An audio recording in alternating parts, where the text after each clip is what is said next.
और अगर आप मुझे ठीक प्रकार से देख पा रहे हैं और सुन भी पा रहे हैं तो प्रतिपुष्टि दीजिए। धन्यवाद। और आज मैं मार्शल कह रहे हैं कि आज मैंने थोड़ा सा परिवर्तन किया है अपने स्क्रीन में और अपने माइक में, तो मुझे उम्मीद है कि आप मुझे ठीक प्रकार से सुन पा रहे होंगे और देख भी पा रहे होंगे। तो आइए हम अगली स्लाइड के ऊपर चलते हैं। और आप सभी में से काफी लोग हैं जो मुझे शायद जानते होंगे, और जो लोग आज पहली बार ये प्रस्तुति में आ रहे हैं, तो मेरा नाम मार्शल नियोजिमा है और मैं परियोजना प्रबंधक हूँ। मैं साथ ही साथ उपाध्यक्ष भी हूँ एवरेस्ट के सहबद्ध कार्यक्रम का। और मुझे ब्लॉकचेन काफी पसंद है, उत्साही हूँ, और मेरे पास एक मास्टर यानी कि मेरे पास एक स्नातक डिग्री है कंप्यूटर विज्ञान के अंदर। और ये जो मेरी पढ़ाई है ये मुझे आज तक काम आ रही है। साथ ही साथ मैं एक उद्यमी भी हूँ और एक अंतर्राष्ट्रीय वक्ता भी हूँ।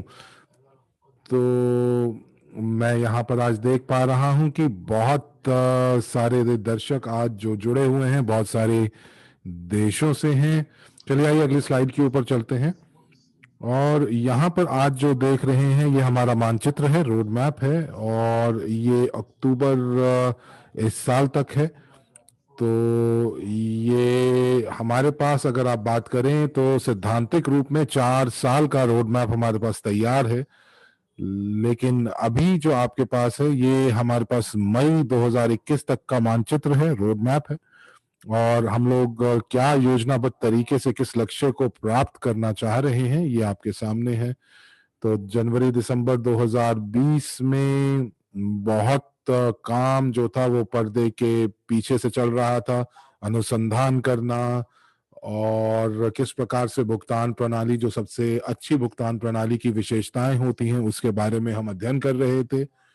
और यहाँ पर हम लोगों का जो विचार था वो शुरू हुआ, और दिसंबर 2020 में हम लोगों ने इसी प्रक्रिया के अंतर्गत पहला अकाउंट खोला प्रशिक्षण का परीक्षण के लिए, माफ कीजिएगा।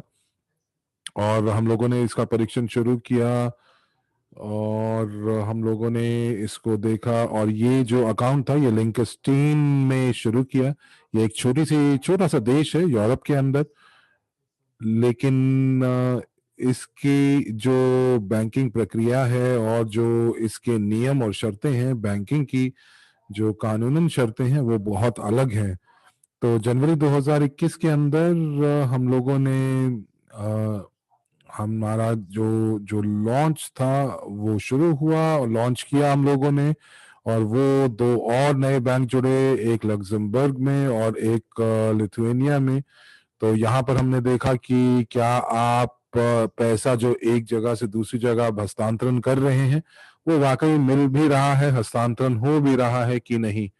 मार्च 2021, और ये अभी योजना में है, और योजनाएं कभी कभी बदल भी सकती हैं। आपको मालूम ही है कि हम लोग एक बहुत बड़ी महामारी का शिकार हो रहे हैं, और खास तौर पर जो लॉजिस्टिक्स हैं यानी कि जो कार्ड्स को पोस्ट के रास्ते से भेजने का, डाक के रास्ते से भेजने की प्रक्रिया है, उसमें थोड़ा देर हो सकती है।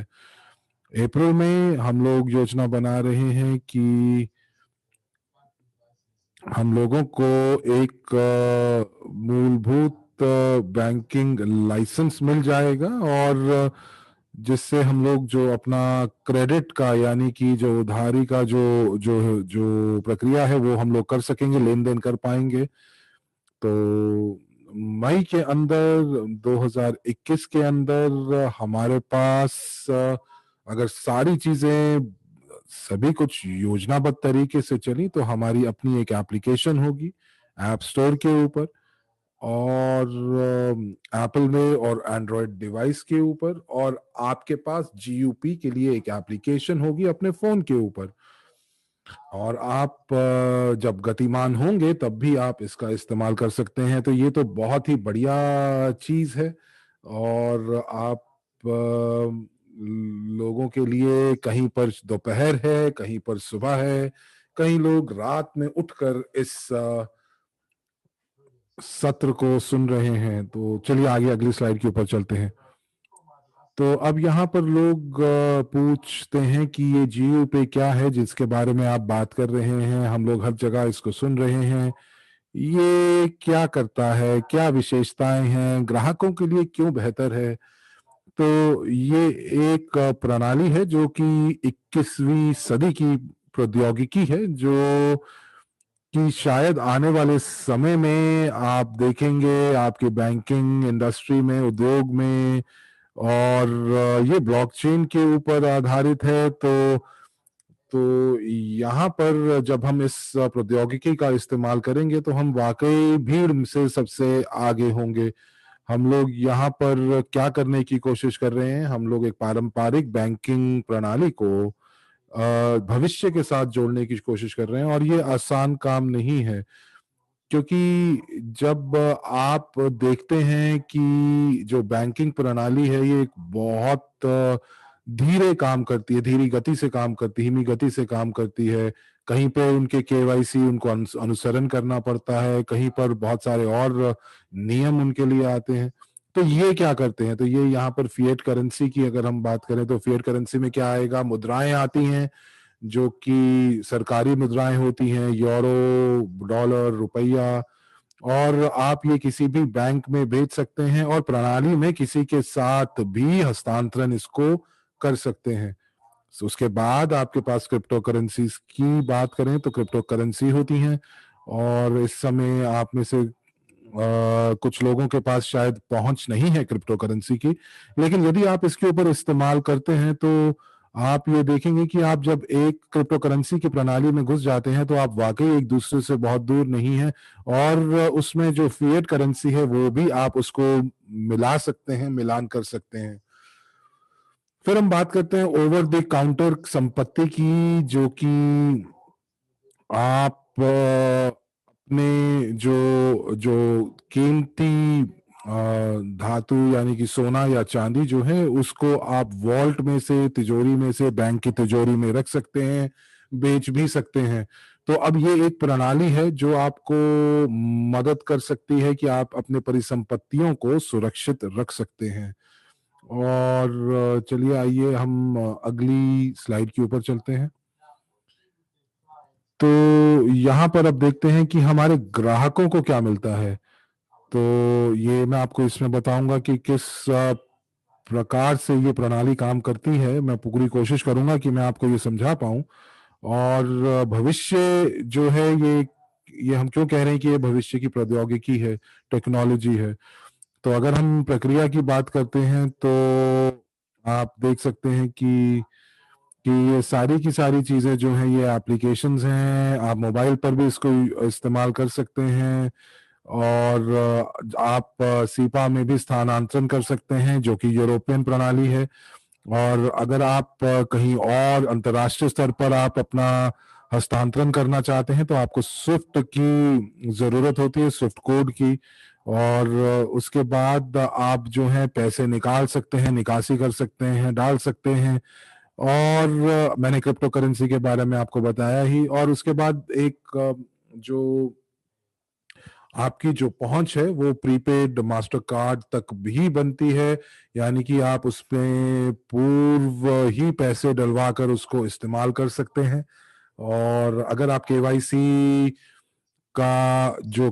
की जो प्रक्रिया है उसको आप सफलतापूर्वक पार कर सकते हैं, तो पार कर लेते हैं, तो आपको एक प्रीपेड डेबिट कार्ड भी मिलता है। अब हम सुरक्षा की बात करें तो यहाँ पर सुरक्षा के अंदर हम बात करते हैं तो बहुत कुछ जो है एएमएल यानी कि एंटी मनी लॉन्ड्रिंग, यानी कि जो पैसे हैं वो साफ पैसे हैं, काला धन नहीं है, हथियारों की बिक्री करके नहीं किया गया है, और आतंकवाद की को किसी भी प्रकार से ये वित्त पोषण नहीं कर रहा है। तो यहाँ पर हम अंतर्राष्ट्रीय कानूनों का हम अनुपालन करते हैं, और इसीलिए अब यहाँ पर हम ग्लोबल पास सिस्टम की मदद लेते हैं और ग्लोबल पास सिस्टम में वो देखते हैं, आपके सत्यापन करते हैं और आप जो भी दस्तावेज देते हैं आपका सत्यापन, उन दस्तावेजों का सत्यापन होता है। और देखिए बैक ऑफिस में क्या होता था, बैक ऑफिस में जब हम लोगों ने जो जो दस्तावेज आपसे लिए वो एक स्तर तक ही हम लोग जो हैं उसको सत्यापन कर सकते हैं, ना कि पूरी तरह से। लेकिन जब भी हम लोगों को अपने बैक ऑफिस का स्तर ऊपर बढ़ाना है, बैंकिंग स्तर तक लेके जाना है, तो हम लोगों को यहाँ पर ऐसी योग्यताएं प्राप्त करनी पड़ेंगी कि हर एक इंसान जो है वो एएमएल ऑफिसर बन जाए, यानी कि एंटी मनी लॉन्ड्रिंग ऑफिसर बन जाए। और इसके लिए इसका मतलब ये है कि आपको वाकई वो लोग चाहिए जो एएमएल ऑफिसर्स हों और योग्यताएं हों। हर कोई जो है ये सत्यापन नहीं कर सकता है। तो ये जो कंपनियां हैं ये एक बहुत ही कड़े नियमों के आधार पर आपके दस्तावेजों का सत्यापन करती हैं।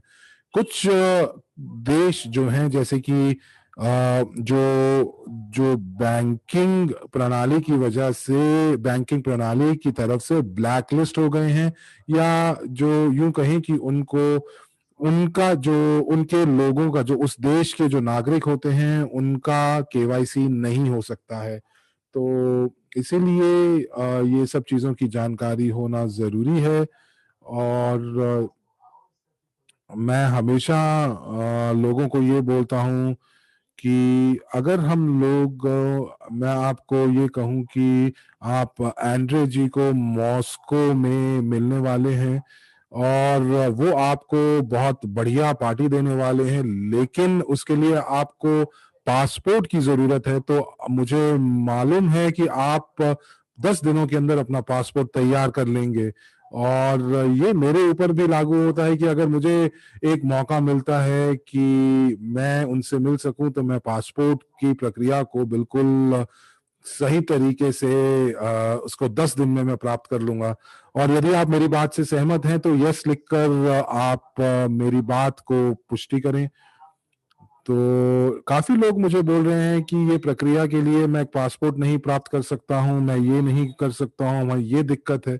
लेकिन मैं आपको ये बताना चाहूंगा कि ये बहुत जरूरी है और इतनी बड़ी दिक्कत नहीं आती है, क्योंकि जो भी प्रणाली आप किसी भी देश के हैं, जो भी पासपोर्ट के लिए जो प्रणाली है, आपको कोई दिक्कत नहीं होगी। अब यहाँ पर ये जो जीयू पे प्लेटफॉर्म है, आप अपने आपके पास एक स्विस बैंक अकाउंट होगा, मोबाइल में एप्लीकेशन होगी, आप देखेंगे कि आपका अकाउंट जो है वो स्विट्जरलैंड में है और आप कहीं पे भी पैसे हस्तांतरण कर सकते हैं, उनका इस्तेमाल कर सकते हैं। तो ये एक प्रणाली है जो आपकी पहुंच यहाँ तक बना रही है। तो इसीलिए मैं तो यही यही कहूंगा कि आप पासपोर्ट की वजह से आप ये प्रक्रिया को ना छोड़ें, अपनी पहुंच यहाँ तक जरूर बनाएं, एक पासपोर्ट की वजह से इन सब चीजों को प्राप्त करें, उसकी वजह से ना छोड़ें नहीं। कुछ भी हो पासपोर्ट प्राप्त करें। और एक ग्लोबल पास कंपनी ही तो है जो आपको सत्यापन कर रही है और ये हमें सेवाएं प्रदान कर रही है सत्यापन के लिए। तीसरी चीज जो आपको यहाँ पर जीयू पे पर मिलेगी प्लेटफॉर्म पर, वो मिलेगा आपको एक बहुत ज्यादा आराम। आप किसी भी आप कहीं पे भी जो किसी भी व्यवसाय में कहीं पे भी किसी को भी आप पैसे जो है हस्तांतरण कर सकते हैं, चाहे वो या वो व्यवसाय से व्यवसाय के बीच में B2B, या वो व्यवसाय से किसी ग्राहक के बीच में B2C, या फिर ग्राहक से किसी और ग्राहक के बीच में C2C में आप हस्तांतरण कर सकते हैं। और ये सब चीजें जो हैं आपके पलक झपकते ही हो जाएंगी। आपके पास ग्लोबल ऐप है ग्लोबल यूनिट पे की ऐप है आपके पास फोन में, आपको सिर्फ इंटरनेट चाहिए और आपकी जो पहुंच है वो अंतरराष्ट्रीय बैंकिंग प्रणाली तक हो रही है। तो ये वाकई बहुत बढ़िया मौका है। अब उसी के साथ साथ आपके पास 24 घंटे आपके लिए एक तकनीकी सहायता जो है वो उपलब्ध है, जो कि एक अंतरराष्ट्रीय टीम के रूप में मौजूद है। अब आपको मैं बता दूं कि आप लोगों के पास काफी लोगों में के पास जो है वो वर्चुअल कार्ड की पहुंच है, आपके पास आपका आपका वर्चुअल कार्ड है। और ये जो है ये एक मास्टर कार्ड है। आप देख सकते हैं कि अगर आप और किसी और कार्ड से आप इसकी तुलना करते हैं, तो मैं आपको बताऊं कि जो हम लोग आपको शुल्क लगा रहे हैं वो बहुत ज़्यादा नहीं है। और ये जो कार्ड है वाकई बहुत ज़रूरी है, क्योंकि ये बहुत ये एक इस तरह की प्रणाली प्राप्त या प्रणाली बनाएगा जिसमें हमारी जो आय है वो भी बढ़ सकती है। ये मैं आपको बाद में बताऊंगा कि किस प्रकार से और आय के स्रोत बन सकते हैं। तो अब यहाँ पर आपको दिखाई दे रहा है कि किस प्रकार का कार्ड है और किस प्रकार की के शुल्क आपको देने हैं। तो आप स्क्रीनशॉट ले लीजिए इसको और आप इसको बाद में आराम से देख सकते हैं। आपके पास यहाँ पे स्क्रीन के ऊपर दो कार्ड हैं, एक वर्चुअल कार्ड है और एक भौतिक कार्ड है। तो ये सारी की सारे शुल्क आपके सामने आपको बहुत ही पारदर्शी तरीके से दिखाए जा रहे हैं। आइए अगली स्लाइड के ऊपर चलते हैं। ये जो कार्ड है इसको ये एक अलग स्तर का कार्ड है और इसको गोल्ड कार्ड बोला जाता है। ये जो कार्ड आपने इससे पहले देखा वो जो हम लोगों ने मैंने आपको रोड मैप के ऊपर भी दिखाया, तो अगर हर एक चीज योजना के अनुसार चलती है और सारी चीजें बढ़िया तरीके से चलती हैं, लॉजिस्टिक्स काम करते हैं, तो मुझे लगता है कि इस महीने या अगले महीने तक आपकी पहुंच इस कार्ड तक पहुंच जाएगी, भौतिक कार्ड तक पहुंच जाएगी। और इस कार्ड की कीमत जो है वो बढ़ती जा रही है। जैसे जैसे कार्ड का स्तर बढ़ता जाएगा इनका शुल्क भी बढ़ता जाएगा, इनकी सदस्यता शुल्क भी बढ़ती जाएगी। तो तो अब आप यहाँ पर देख रहे हैं कि इसमें आप टॉपअप कर सकते हैं जो कि मुफ्त होगा। आप अगर किसी को बोलते हैं ये कार्ड लेने के लिए, अनुशंसा करते हैं इस कार्ड की, रेकमेंड करते हैं, तो एवरेज का बोनस प्लान भी है जो कि आप ये इन कार्ड्स के ऊपर जो है वो लागू है। और आप ये जो बोनस प्लान है एवरेज का वो इस कार्ड इन कार्ड्स के ऊपर भी लागू होता है। तो अगर ये गोल्ड कार्ड है, तो अगर मैं अगले कार्ड की बात करूं जो कि प्लैटिनम कार्ड है, तो प्लैटिनम कार्ड की अगर मैं बात करूं तो ये कार्ड मैं तो बहुत उत्साहित हूं इस कार्ड को लेकर। पर ये सभी के लिए तो नहीं है, लेकिन अगर आप उनमें से हैं जो चाहते हैं कि ज्यादा पैसे का लेन देन, 24 घंटे पहुंच एटीएम मशीन तक, तो ये आपके लिए कार्ड है। और ये जो कार्ड है ये अगर आप अगर आप इसको मासिक रूप पर अगर आप इसका शुल्क देते हैं तो ये 360 यूरो का पड़ता है। लेकिन यदि आप पूरे एक वर्ष का अग्रिम भुगतान करते हैं तो आपको ये 150 यूरो तक आप 150 यूरो आपको आपको देने पड़ेंगे। तो काफी पैसा जो है वो आपका बच जाता है। तो मैं लोगों आपसे मैं यही कहना चाहूंगा कि अगर आप दो दोस्त हैं, आप दोनों की एक दुकान है, तो आप कौन सी दुकान पे जाएंगे जो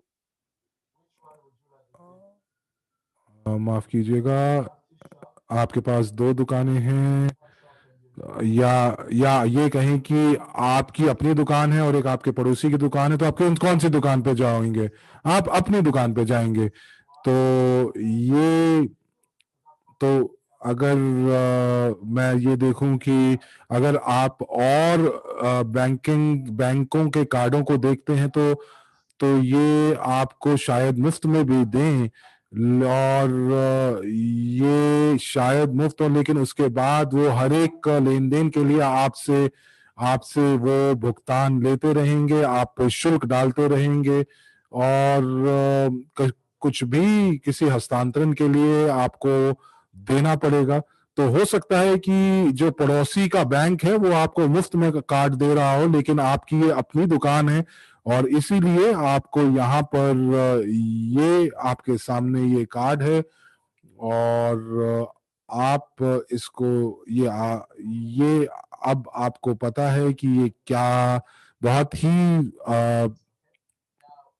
पारदर्शी तरीके से आपके सामने इसके इसके खर्चे, नियम और शर्तें हैं।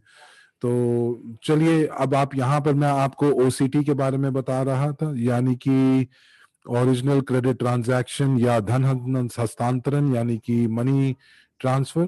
तो अब क्या होता है कि आप जो पैसे हैं वो दूसरे व्यवसायों में आप देते हैं, तो कई बार आपके पास जब ये बैंकिंग लाइसेंस आ जाते हैं, ये ओसीटी के लाइसेंस और हस्तांतरण के लाइसेंस आ जाते हैं, तो अब मैं आपको कुछ गणना करके दिखाता हूँ कि ये जो कंपनी है वो किस प्रकार से जो आय इस कंपनी को हो रही है उससे किस प्रकार से वो डिविडेंड या लाभांश दे सकती है।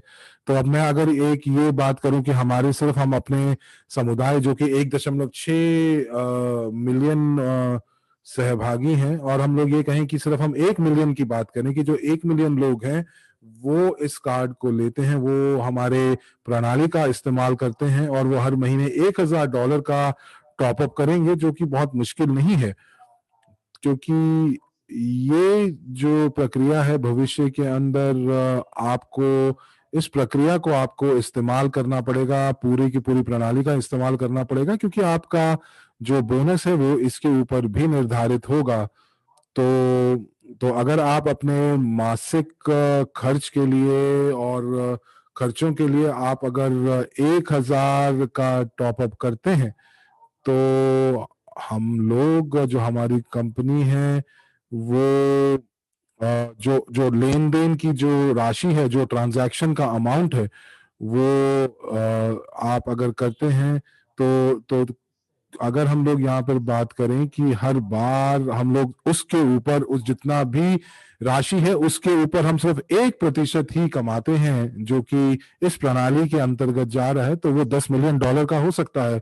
तो अब आप ये मान के चलिए कि इस प्रणाली से ही आप $10 मिलियन तक का हम लोगों को, इस कंपनी को आय हो सकती है, और ये भी मासिक तौर पर। तो अब अगर मैं आपसे बात करूं कि हम लोग जो लॉयल्टी बोनस जो हम लोगों को दिया जाता है, तो उसके हिसाब से ये थोड़ा सा लॉयल्टी प्रोग्राम से ज्यादा है, और ये आपके लिए एक अतिरिक्त आय का स्रोत हो सकता है, और हम लोग इस आय में अपना हिस्सा जो है वो कमा सकते हैं। तो इसीलिए मैं आपसे कह रहा था कि यदि आपके पड़ोसी की दुकान है और आपकी अपनी दुकान है, तो आप कहाँ जाना पसंद करेंगे? आपके पड़ोसी का बैंक है, आपका अपना बैंक है, तो आप कौन से बैंक में जाना पसंद करेंगे? तो ये अब आपको समझ में आया होगा कि मैं वो उदाहरण क्यों दे रहा था, और अगर आप इस कार्ड का इस्तेमाल करेंगे तो ये आपको फायदा होगा। तो चलिए, आइए अगली स्लाइड के ऊपर चलते हैं, और यहाँ पर हम थोड़ा सा सत्यापन या के बारे में बात करते हैं। और ये ग्लोबल पास का सत्यापन है। मुझे मालूम है कि कई लोगों को बहुत देर लग रही है। मुझे पता है कि हम लोग परिवर्तन के बीच में हैं, और हमारी कंपनी जो है वो बेहतरी की तरफ परिवर्तन गतिशील है। तो जब आप इन भविष्य को, बैंकिंग के भविष्य को आप जब किसी भी भविष्य को आप किसी पारंपरिक चीज से जोड़ते हैं, तो उसमें हमेशा दिक्कतें आती ही आती हैं, और यही जो चीज है आप देख ही रहे हैं। लेकिन ये जो दिक्कतें हैं ये इतनी बड़ी नहीं होती कि ये कंपनी की गति को रोक दें, या परिवर्तन में जो जो परिवर्तन की प्रणाली है या जो एक प्रक्रिया है उसके अंदर कुछ रोक दें। तो यहाँ पर हम लोगों को ये ध्यान रखना है कि अगर हम प्रणाली को पूरे तरीके से अगर हम लोग उसका अनुसरण नहीं करेंगे, तो हो सकता है कि हम लोगों को पे बहुत बड़ा दंड पड़ जाए, या हमें बंद भी कर दिया जाए। तो अगर पासपोर्ट की दिक्कत है तो आप पासपोर्ट बनवा सकते हैं। मुझे मुझे पूर्ण रूप से विश्वास है, जैसा कि मैंने बोला, कि अगर आपको एंड्रे जी से मिलना है और वो ये भी कह दें कि आपको वो $10,000 देंगे मिलने के ऊपर रूस के अंदर, मॉस्को में, तो आप जरूर अपना पासपोर्ट बनवा लेंगे। तो जब आप जो आपको मैं कुछ बताऊं कि प्रणाली के बारे में, तो आप जब भी आप उसको आप आवेदन देंगे, आपको एक ईमेल मिलेगा, और ईमेल के अंदर आपको पता होगा कि ये जो है, वहां पर आपको एक कोड मिलता है, उसको आपको जो है आपको वेरीफाई या सत्यापन करना पड़ता है। उसके बाद आपके आपके चेहरे का सत्यापन होता है, वो होता है आपके मोबाइल के कैमरे से या आपके लैपटॉप के कैमरे से। तो ये आपको जो मैं बता रहा हूँ, ये आपको एक और, इस प्रक्रिया के अंदर एक और हिस्सा है, जिसके अंदर जो दस्तावेज है जो आपको सत्यापन करना पड़ता है, चाहे वो आपका जन्म पत्र हो, या उसके बाद आप जो है आप अपने आवेदन प्रणाली को आप देखते हैं। और अगर आपने कभी भी किसी भी एक्सचेंज के साथ, जैसे कॉइन बेस या बाइनेंस के साथ आपने अगर अकाउंट खोला होगा, या आपने कभी भी किसी बैंक के साथ ऑनलाइन अकाउंट खोला होगा, तो ये सारी की सारी चीजें आपने, ये जो प्रक्रिया है, ये सभी लोग करते हैं, ये सिर्फ यही कंपनी नहीं कर रही है। तो ये अब जो है बहुत जरूरी है। तो आप लोगों को मैं याद दिला दूं कि आप स्विट्जरलैंड में आप ये अकाउंट खुलवा रहे हैं, और वो ये जानना चाहते हैं कि आप इस अकाउंट का जो इस्तेमाल है वो किस किस चीज के लिए करेंगे। बहुत सारे लोग जो हैं वो इस चीज में फंस जाते हैं कि उनको अपने पते का सत्यापन जब करना पड़ता है, तो आप यहाँ पर जो है अपना यूटिलिटी बिल दे सकते हैं, सेवाओं का बिल दे सकते हैं, और यदि वो हिंदी में है तो आप अंग्रेजी में उसको उसको अनुवाद करवा के दे सकते हैं। और अगर आपके पास कोई ऐसा दस्तावेज है जो 5 पृष्ठ या 7 पृष्ठ का है, तो वो सारे के सारे पृष्ठ आपको अपलोड करने पड़ेंगे, उसमें से कुछ हिस्से मत अपलोड करके उनको डालिए। और आप अपने क्रू पॉइंट्स का प्रमाण पत्र मत भेजिए, ये उस चीज को नहीं मानेंगे। तो आपको ये मैं बता दूं, और आप अपनी टीम में भी लोगों को बता दीजिए कि ये यहाँ पर कोई भी गुणवत्ता के ऊपर जो जो आप जो गुणवत्ता का स्तर है, जो एक मापदंड है, वो नीचे नहीं आएगा जब भी आप सत्यापन कर रहे हैं। और कई लोगों को हो इस सत्यापन प्रक्रिया के अंदर बहुत साफ तरीके से लिखा हुआ है कि ये जो सत्यापन है, ये सत्यापन जो है उसके लिए 3 महीनों का, जो हाल के 3 महीने हैं उसी का सर्विस बिल या कोई बिल है वो आप लगाइए। लेकिन लोग 1-1 साल पुराना बिल लगा रहे हैं। फिर एक बार और जो है, यदि आपके पासपोर्ट के ऊपर सिर्फ 1 महीना बचा है और उसकी वैधता वहां खत्म होने वाली है, तो भी शायद आपको फिर से आपको अपना अपना जो सत्यापन करना पड़ेगा, और आप जो है वो जो पंक्ति में, सत्यापन की पंक्ति है, उसमें सबसे पीछे खड़े होंगे। आइए अगली स्लाइड के ऊपर चलते हैं। यही स्लाइड है जिसके बारे में मैं बात कर रहा था। और यहाँ पर आप देख रहे हैं आपकी भाषाओं के अंदर, तो ये सारी की सारी चीजें मैंने आपको इसमें बता दी हैं। तो अब मुझे ये बताइए कि हम अगली स्लाइड पर जाने से पहले कौन उत्साहित है ये जानने के लिए कि आप कितना कमा सकते हैं। और मैंने ये जो आपको अभी लाभांश के बारे में बताया उससे नहीं, लेकिन अगर आप कार्ड्स को सफलतापूर्वक बेच सकते हैं, तो आपको एक अतिरिक्त आय बन सकती है, आय की स्रोत बन सकता है। तो कौन है जो उत्साहित है? और अगर आप हैं तो प्लस दबाकर उसकी पुष्टि कीजिए। धन्यवाद आप लोगों की प्रति पुष्टि का, तो बहुत बढ़िया। तो चलिए आइए अगली स्लाइड के ऊपर चलते हैं। और मैं यहाँ पर ये कोई असक्रिय आय नहीं है, ये सक्रिय आय है। यानी कि इसके लिए आपको कुछ करना पड़ेगा, और यदि आप इस प्रणाली को समझ पाए तो आप इसको दूसरे लोगों को भी रेकमेंड या अनुशंसा कर सकते हैं। और या फिर जो भी पैसे आप इस प्रणाली से कमा रहे हैं, तो कुछ प्रतिशत जो है वो आपके पास वापस आएगी। तो ये मेरी अपनी दुकान है, तो मैं अपनी दुकान पे ही काम करूंगा, अपनी दुकान से ही खरीदूंगा। मैं पड़ोसी की दुकान पर नहीं जाऊंगा। तो अब मैं आपको कुछ रेखांकित करते हैं कि किस प्रकार से जब आप एक एजेंट होते हैं या सलाहकार या कंसल्टेंट होते हैं, तो किस प्रकार ये काम करता है। तो चलिए आइए एजेंट के स्तर पर देखते हैं और किस प्रकार से जो एक एजेंट है वो योग्यता बना सकता है इस तो अगर आप इस आय को पाना चाहते हैं और आप चाहते हैं कि आप कैरियर की सीढ़ी में ऊपर चढ़ें, तो हमारे समुदाय के अंदर, एवरेज समुदाय के अंदर आपको ये याद रखना पड़ेगा कि ये एक शॉपिंग मॉल है जो जिसके अंदर बहुत सारी दुकानें हैं और ये एक जो ग्लोबल यूनिट पे है, ये एक दुकान है। तो ये हमारे समुदाय में एक दुकान है।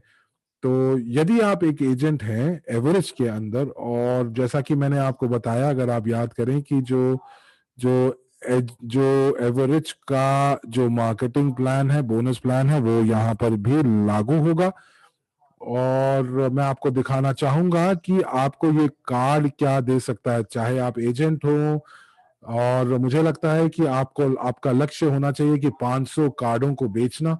और आपके पास ये जो मौका है और ये जो आय होगी, ये आपको उत्साहित करेगी कि आप अपने स्तरों को बढ़ाते जाएं। और आप जो आय कमाएंगे ये आपको बहुत अच्छा आपको आपको लगेगा। तो यहाँ पर अगर आप एजेंट हैं और आप अपने लोगों को अनुशंसा करते हैं कि वो और जो है वो भौतिक कार्ड लें, तो जो दो लोग आपके जो नीचे हैं वो वो कार्ड ले लेते हैं, 500 यूरो का कार्ड ले लेते हैं।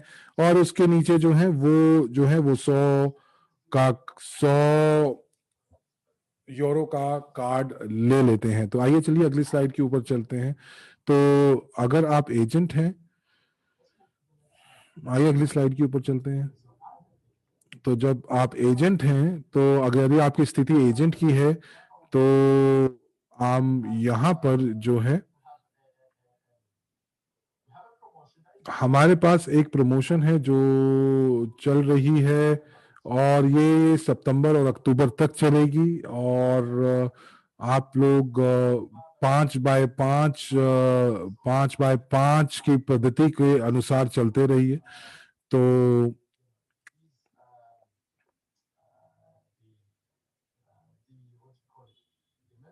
तो ये जो धातु के जो कार्ड हैं, आपने ये 5 लोगों को आपने बेचे हैं, और ये जो 5 जो आपको बेचे हैं, तो आपको जो उसका कमीशन है वो 40 यूरो का मिलता है। तो अगर आप सभी जो आपने जिन 5 लोगों को ये धातु के कार्ड बेचे हैं, यदि आप उनको प्रेरणा दे सकें कि वो और भी 5 लोगों को बेचें, तो यहाँ पर अब मैं यही कह रहा हूं कि आप यहाँ पर, मुझे मालूम है कि आप जो है ऊपर भी जाएंगे, अपने कैरियर लैडर के ऊपर भी जाएंगे, यानी कैरियर की सीढ़ी पे ऊपर भी जाएंगे। लेकिन अभी हम लोग यहाँ पर सिर्फ एजेंट की कमाई को देख रहे हैं। तो अब आप देखेंगे कि 6वें स्तर तक अगर ये चीज पहुंच गई, तो आप जो है कुल आय जो है वो 43,825 यूरो तक कमा सकते हैं। और ये सिर्फ और सिर्फ आप हमारे एवरेज के जो जो हमारा जो प्लान है उसके अनुसार आप ये कमा सकते हैं। अब यहाँ पर कितने लोग हैं जो हम लोग सलाहकार के स्तर पे जाने से पहले एक चीज आपसे ये पूछना चाहूंगा कि ये एजेंट के स्तर पर इतना मुश्किल नहीं है 5 लोगों को कार्ड बेचना। कितने लोग मानते हैं इस चीज को? तो धन्यवाद आपकी पुष्टि का। तो 5 लोगों को सिर्फ कार्ड बेचना, और यदि आप एजेंट की स्थिति में भी हैं, तो मुझे नहीं लगता कि ये इतनी ज्यादा बड़ी बात है। और आपको हमने शुरुआत में बताया था कि हम आपको दिखा रहे थे कि ये धातु का कार्ड है, और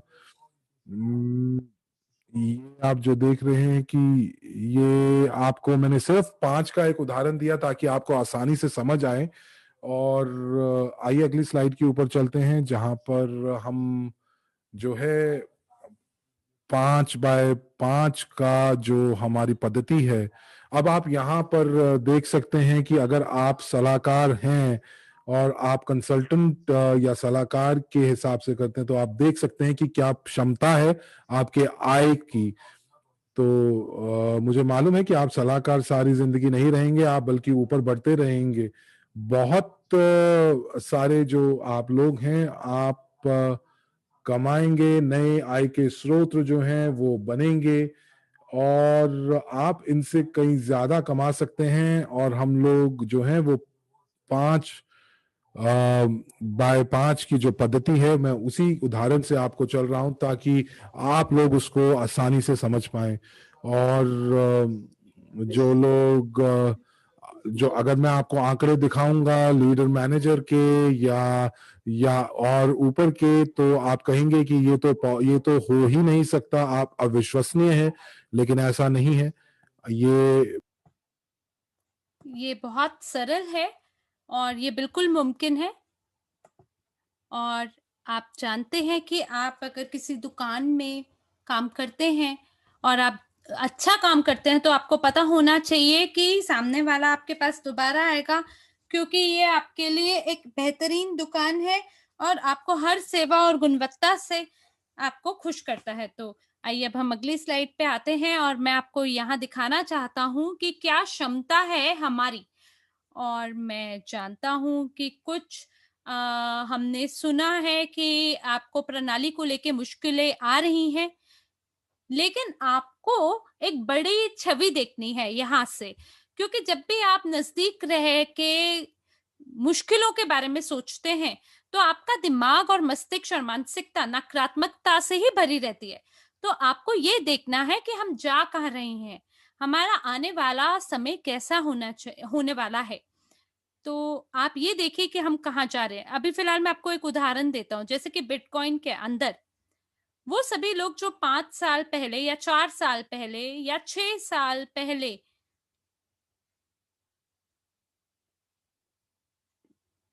जब सरकार जो है उन्हें भी वो देख रहे थे कि सारी चीजें स्कैम है, सारी चीजें घोटालों को प्राप्त हो रही हैं, सब कुछ बेकार है, तब आपको कैसा लगता था वो सब सुन के।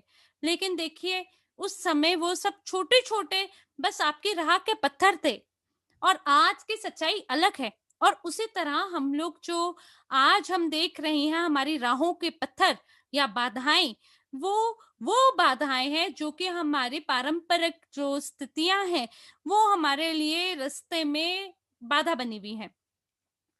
तो आपके यहाँ जो बैंक है, हो सकता है आपको कोई ट्रांजैक्शन के लिए डिक्लाइन कर दे, और कुछ लोगों को बैंक जो है वो मना करता है पैसा देने के लिए। आखिरकार वो आपका पैसा है, और अगर आप लगातार उनको कंप्लेंट करते हैं, तो वो आपको धमकी भी देते हैं कि अगर आपने और शिकायत की तो हम आपके खाते को बंद कर देंगे। तो ये तो गलत बात है ना, क्योंकि पैसा आपका है। तो दोस्तों, हम आपके लिए चीजों को आसान बना रहे हैं, क्योंकि आने वाले समय में हमारी कोशिश ये है कि आप सरलता से पैसे को खर्च कर सकें। लेकिन ये आपके लिए सरल रास्ता नहीं होगा, क्योंकि आप एक एक बचपन से मान लीजिए आप पाठशाला में प्रवेश हो रहे हैं या उच्च विद्यालय में आ रहे हैं, बिना बिना नर्सरी में या प्ले स्कूल में गए सीधा के सीधा आप बड़ी क्लास में आ रहे हैं। तो इसलिए आप ये समझे कि जो हमारा लक्ष्य है सो बहुत बड़ा है, और हमें ये देखना है कि क्या वैलेंटाइन हमारे साथ हैं या नहीं। अगर यहाँ पर आते हैं तो हम कुछ मिनट आपके क्वेश्चन एंड आंसर्स के लिए छोड़ेंगे। मैं जरा देख लूं। अगर वैलेंटीन हमारे साथ हैं तो आप उन्हें को होस्ट बनने के लिए कृपया करके अनुमति दे दीजिए। तो मुझे आशा है कि आपने विजन देखा होगा, इस वेबिनार में आपने ये देखा होगा कि हम कहाँ जा रहे हैं। और अगली बार मान लीजिए कि अगर आपसे कोई पासपोर्ट मांगते हैं, और अगर आपके पास वो ना भी हो, तो भी आप वहां पे स्वयं को रोके ना। आप ये देखें कि कितनी जल्दी आप $1 लाख कमाने वाले एक माह में आप बहुत समृद्ध और अमीर होने वाले हैं। तो आप उस राशि को गोल्ड कार्ड से आप उसका भुगतान करने के लिए तैयार रहेंगे। लेकिन अगर आप तैयार नहीं हैं, तो आप स्वयं को तैयार करें, चाहे कितना ही आपके पासपोर्ट में लागत क्यों ना लगे बनवाने में, ये उससे ज़्यादा नहीं है जो मौके आप यहाँ पे हमसे प्राप्त करने वाले हैं। तो इस बात को आप कभी ना भूलें। तो क्या किसी का कोई प्रश्न उत्तर है? ज़रा देख लें। तो कैसे मैं अपने बोनस अकाउंट वॉलेट को ट्रांसफ़र कर सकता हूँ? या आप कैसे देखिए, भविष्य में हम ये करेंगे कि जितने भी बोनस अकाउंट है, वो आप उपयोग कर पाएँगे। आप बोनस अकाउंट से उसको ग्लोबल यूनिट पे में भेज पाएँगे। ये भविष्य में आने वाला है, इसमें थोड़ा समय लगेगा, लेकिन ये आएगा। हमारी ऐसी योजना है।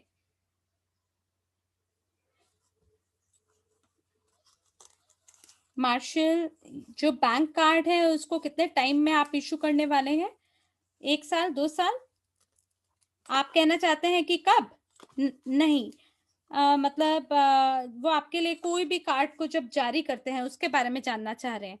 देखिए, इसके लिए ये स्टैंडर्ड रूप से होगा, क्योंकि जो कार्ड हैं वो मास्टर कार्ड से होंगे, तो इसमें 2 या 3 साल लग सकते हैं। लेकिन इसके लिए एक सदस्यता शुल्क का भुगतान आपको प्रति वर्ष यानी वार्षिक रूप से करना पड़ सकता है।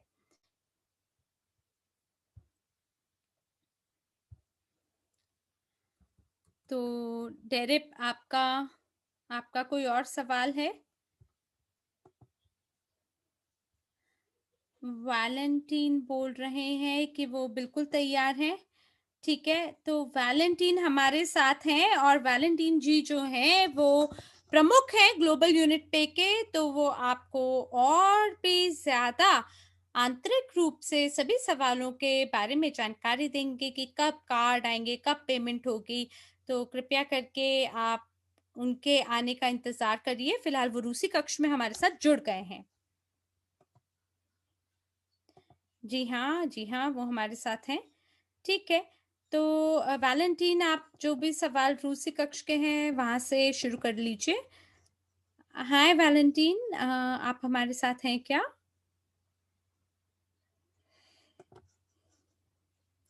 दोस्तों, क्या आप मुझे देख और सुन पा रहे हैं बेहतरीन रूप से?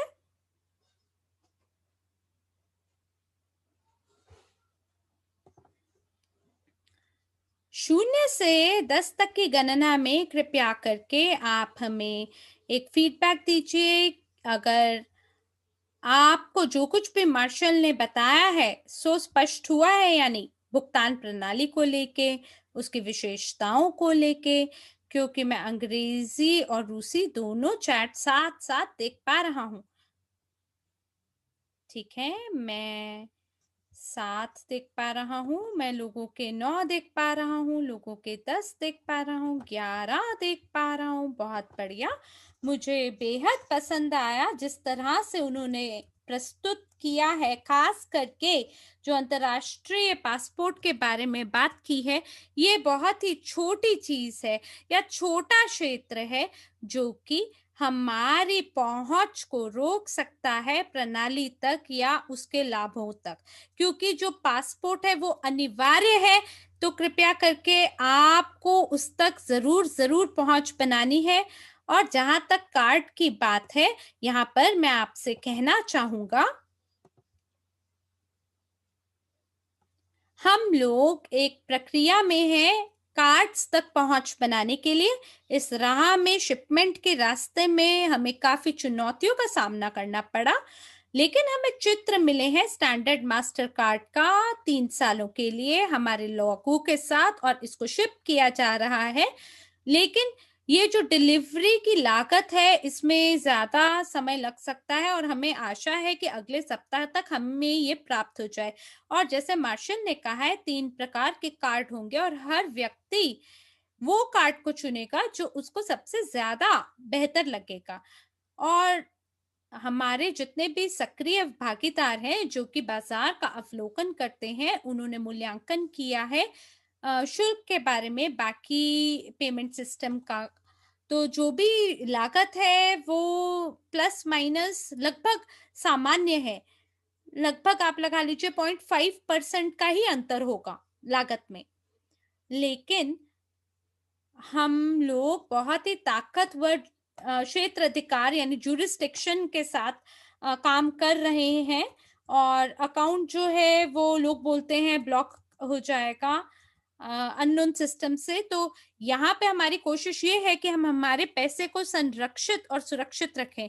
और मेरा एक दोस्त भी है, एक अच्छा दोस्त भी है, जहाँ पर जो भी हमारा पेमेंट सिस्टम है उसका पैसा वहाँ ब्लॉक्ड है, जैसे कि वायरेक्स। और ये बहुत ही ज़्यादा मूल्यवान राशि थी, और क्रिप्टो करेंसी का जो मूल्य है वो बढ़ गया और वायरेक्स ने अकाउंट को ब्लॉक कर दिया बिना कोई स्पष्टीकरण दिए। तो ये अपने आप में बहुत ज़्यादा इस तरह से है, और हम लोगों ने इसीलिए ये सोचा कि हमें हमारे पैसे को बचाना है और उसे सुरक्षित रखना है। इसलिए वो सभी भागीदार जो किसी भी कारण से विफल हो जाते हैं अपने वेरिफिकेशन को कराने में, तो कृपया करके आप बैक ऑफिस में जाएं और वहां पे देखें कि आपका स्टेटस जो है वेरिफिकेशन का वो अभी भी प्रगति पे है। अगर मान लीजिए कि आप जनवरी से इंतजार कर रहे हैं वेरिफिकेशन के लिए, तो कृपया करके हमारी सपोर्ट सिस्टम पे आप बात करें। जो वेरिफिकेशन जो हमारे बैक ऑफिस है वहाँ की समर्थन सेवा से बात करें, अपना यूजर नेम और लॉगिन ईमेल दीजिए, क्योंकि जनवरी के जितने भी वेरिफिकेशन है उसको हमने प्रोसेस कर दिया है, और वो सभी लोग जो कि पंजीकृत हुए हैं जनवरी में उनको हमने जांच भी किया है, उनको हमने ऑडिट भी किया है। तो अगर आपकी वेरिफिकेशन विफल हुआ है वो शायद इसलिए हुआ है क्योंकि शायद आपने निर्देशों को ठीक से नहीं देखा। और हमारे पास कुछ ऐसे भी स्थितियां आई हैं जहां पे लोगों ने 5 या 7 बारी वही दस्तावेजों को बार बार सबमिट किया है, और वो सभी भागीदार जिनको 2 या 3 बारी रिजेक्ट कर दिया गया है या डिक्लाइन कर दिया गया है, तो हमारी जो कंप्लायंस ऑफिसर की टीम है, हमने पूरी कोशिश की कि हम हर व्यक्ति के केस को अच्छे से संभालें। लेकिन इसमें काफी ज्यादा समय लगता है कि हम सभी लोगों को कंसिडर करें, और हम बार बार वही गलतियां देखते हैं एप्लीकेशंस के अंदर, जिसके अंदर वही गलतियां बार बार होती हैं, तो उनको हम फिर मद्देनजर रखते ही नहीं हैं। इसलिए सबसे पहले हम लोग ये जितनी भी एप्लीकेशंस हैं सभी भागीदारों की उसको देखेंगे। वो सभी लोग जिन्होंने सभी दस्तावेजों को पढ़ा होगा और सभी निर्देशों का पालन किया होगा, और फिर केवल उसके बाद हम उन लोगों को कंसिडर करेंगे जिन्होंने कई बार अपने दस्तावेजों को समर्पित किया होगा और फिर भी रिजेक्ट कर लिया गया होगा। ठीक है, शुभ संध्या। मेरा जो अकाउंट है 2 सप्ताह से उसका वेरिफिकेशन नहीं हुआ, ये एक सवाल पूछा गया है। तो आप कृपया करके समर्थन सेवा से बात करें। ईमेल, लॉगिन और यूनिक आईडी 6 या 7 अक्षरों का जो आपका अनूठा आईडी है वो आप दीजिए समर्थन सेवा पे। तो क्या इसके साथ साथ हमारे पास एडीवी कैश भी होगा? देखिए, यहाँ पर जो आपका बैक ऑफिस है उसे जब आप खोलेंगे और वहां पे ग्लोबल यूनिट पे आपका अकाउंट है, वहां आपको देखने को मिलेगा अलग अलग विकल्प आपके लिए उपलब्ध है। तो यहाँ पर आप अपना सेटलमेंट अकाउंट के लिए ऑर्डर कर सकते हैं, जिसे आई बैंक भी कहते हैं। या अलग अलग मुद्राओं में होता है, और जो भी मुद्रा आपको पसंद है उसमें आप चुन सकते हैं, जैसे यूरो यूरो कुछ भी चुन सकते हैं उदाहरण के रूप में। तो इस तरह से आप अलग अलग ट्रांसफर कर पाएंगे, और जब आप अपने खाते को खोलते हैं यूएस डॉलर में, तब आप स्विफ्ट ट्रांजैक्शंस भी कर सकते हैं। तो ये आपका सेटलमेंट अकाउंट है। और फिर एक सामान्य अकाउंट भी होता है जहां खाते को ट्रांसफर कर सकते हैं एक उपयोगकर्ता से दूसरे तक एकदम तुरंत, वो भी बिना किसी कमीशन चार्ज के। तो आप कार्ड्स का उपयोग कर सकते हैं, जैसे कि मार्शल ने कहा है, यहाँ पे फिजिकल और वर्चुअल दोनों प्रकार के कार्ड होते हैं। तो आप आज भी ऑर्डर कर सकते हैं, ये आपके लिए उपलब्ध है। और आप सभी लोग हमारे सक्रिय भागीदार हैं और इसलिए आपको अपने खाते को डिपॉज़िट करने की ज़रूरत है और अपने वर्चुअल कार्ड के लिए भी डिपॉज़िट करने की ज़रूरत है, यानी आप कुछ भुगतान करने की कोशिश करें। तो कुछ सेवाओं के लिए ये विफल हो सकता है क्योंकि यहाँ पर आपको कुछ लेन-देन के लिए एसएमएस मैसेज के थ्रू पुष्टिकरण पूछा जाता है, जो कि आपकी सुरक्षा को सुनिश्चित करते हैं। जैसे कि मैं अपने फ़ोन के साथ भी पेमेंट कर सकता हूँ बिना किसी मुश्किल के। और फिर यहाँ पे एक और विकल्प होता है कि आप क्रिप्टो में भी कर सकते हैं। हमारे पास ऐसे भी लोग हैं जो कि क्रिप्टो करेंसी को फिएट के अंदर कन्वर्ट करना चाहते हैं और उन्होंने फिएट को सेटलमेंट अकाउंट में यूरो में भेजा। तो कुछ लोगों के लिए मुश्किल लग सकता है, जटिल लग सकता है, लेकिन देखिए ये बिल्कुल मुमकिन है और ये वास्तविकता है। और मैं आपसे यहाँ ये पूछना चाहता हूँ, कृपया करके आप हमारी चैट के अंदर लिखिए और आप प्लस का चिन्ह अंकित करें अगर आपने कुछ भी सुना है कॉइन बेस के बारे में, अगर आपको कोई भी अपडेट है कॉइन बेस के बारे में, तो प्लस का चिन्ह अंकित करें चैट में। ठीक है, हम आपकी प्रतिपुष्टि देख पा रहे हैं, यानी कि ज़्यादातर लोगों ने सुना है। अगर आपने नहीं सुना है, तो कृपया करके आप इंटरनेट पे भी चेक करें क्योंकि कॉइनबेस पे मेरा भी अकाउंट है। देखिए, हाल ही में कॉइनबेस ने ये घोषणा की है कि वो आईपीओ पे जाना चाहते हैं और जो कॉइनबेस है, उसमें अप्रेज़ल हुआ है 90 बिलियन या 1 लाख बिलियन डॉलर। तो ये बहुत ही बड़ा अप्रेज़ल उन्हें मिला है क्योंकि ये बहुत ही प्रसिद्ध थे और बहुत ही दुनिया भर में फैले हुए थे। और यहाँ पे मैं आप लोगों को अपडेट देना चाहता हूँ कि आप सभी लोग जो कॉइनबेस का उपयोग करते हैं, कृपया करके आप चैट के अंदर लिखें।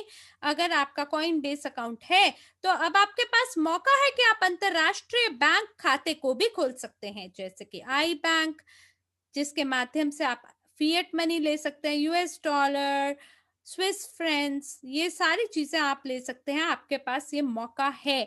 तो अगर आपके पास ये मौका है, तो आप चैट में लिखें, हाँ, कॉइनबेस पे मेरे पास खाता है। और क्या आप कॉइनबेस पे अपने खुद का कार्ड ऑर्डर कर सकते हैं, ताकि आप पैसे को ट्रांसफ़र कर सकें अपने कार्ड में? क्या ये भी मुमकिन है?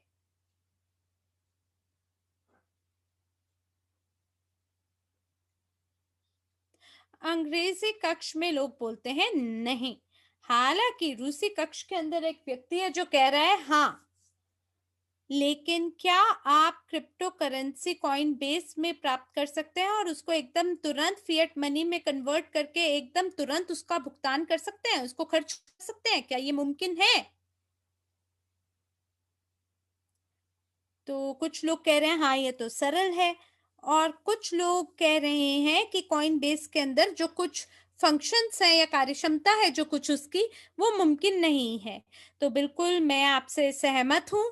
वो सभी ये जो ऑप्शंस हैं, ये विकल्प जो हैं, ये उपलब्ध है और जो ग्लोबल यूनिट पे है, ये बाकी प्लेटफ़ॉर्म या मंचों से तो बेहतर है। वहाँ पर हम शायद इतने प्रसिद्ध ना हो जितने वो आज हैं और शायद हमारे पास इतनी बड़ी श्रृंखला नहीं है बैंकों की और क्रिप्टो करेंसी की जैसे बाकी एक्सचेंजेस में होता है, लेकिन यहाँ पे मुख्य विचार ये है कि हमारे पास पूरी वो क्षमता है जिसके माध्यम से हम एडवर्टाइज कर सकते हैं और काम कर सकते हैं ताकि जो हमारा सिस्टम है वो अंतर्राष्ट्रीय स्तर पे ना हो और जो कैपिटलाइज़ेशन यानी जो पूंजीकरण है ग्लोबल यूनिट पे की, वो और भी ज़्यादा हायर होगी कॉइनबेस के मुकाबले में। आप अगर जो डेटाबेस है हमारे यूज़र का अगर उसको मद्देनज़र रखते हैं, वो सभी लोग जो कि प्रचार करेंगे और हमारे मार्केटिंग टूल का उपयोग करेंगे, तो ये वो उपकरण है जो कि आपको पैसा कमाने में मदद करेगा। तो ये जो कार्ड है इसके अंदर केवल आपको अकल भुगतान करना होगा यानी एक ही बार केवल भुगतान करना होगा और इवोरिच कंपनी के साथ इनका एक अनूठा अनुबंध है इस वजह से और ये हमारी कंपनी के लिए एक ऐसा मौका है जिसके माध्यम से हम लोग आगे विकास कर सकते हैं क्योंकि हम आपकी संपत्ति को संभाल सकते हैं और इस लाइसेंस के माध्यम से कोई भी व्यक्ति जो कि ग्लोबल यूनिट पे के अंदर वेरीफाई होता है, वो अपने पैसे को स्टोर कर सकता है। जैसे सोने को मान लीजिए अगर वो खरीदते हैं, तो ये जो पैसा, ये जो सोना है, हम इसे बैंक में रख पाएँगे और इसे स्टोर कर पाएँगे। तो कृपया करके आप प्लस डालें अगर आप सबसे ज़्यादा विकल्पों का उपयोग करना चाहते हैं ग्लोबल यूनिट पे का उपयोग करके। तो स्विट्ज़रलैंड के अंदर इसे कहा जाता है व्यक्तिगत बैंकिंग, यानी प्राइवेट बैंकिंग। और कुछ जो लोग हैं वो इस पेमेंट सिस्टम का उपयोग करके इसे व्यक्तिगत चीज़ों के लिए भी इसका उपयोग करते हैं। लेकिन इस स्थिति के अंदर हम इसको केवल हमारे व्यक्तिगत रूप से नहीं उपयोग करेंगे, भागीदारों के लिए ही उपयोग नहीं करेंगे, बल्कि हम लोग वैश्विक स्तर से भी विकास कर सकते हैं। और हमारे पास बाकी भागीदार हैं जो कि जिनके पास पेमेंट सर्विसेज या सिस्टम है कि जो कि पैसे को एक्सेप्ट करना चाहते हैं क्रिप्टो करेंसी के अलावा। तो ये एक अद्वितीय मौका है आपके पास और हम आप सभी को बधाई देते हैं क्योंकि आप सभी लोग प्रतिभागी हैं ग्लोबल यूनिट पे पेमेंट सिस्टम के और साथ ही साथ इवोरिच कंपनी के भी। तो आइए अब हम बात करते हैं हमारी सवालों के बारे में। तो क्या हम सबेरियन बैंक से विड्रॉ कर सकते हैं वो आय जो कि 10 या 20,000 के बीचों बीच हो?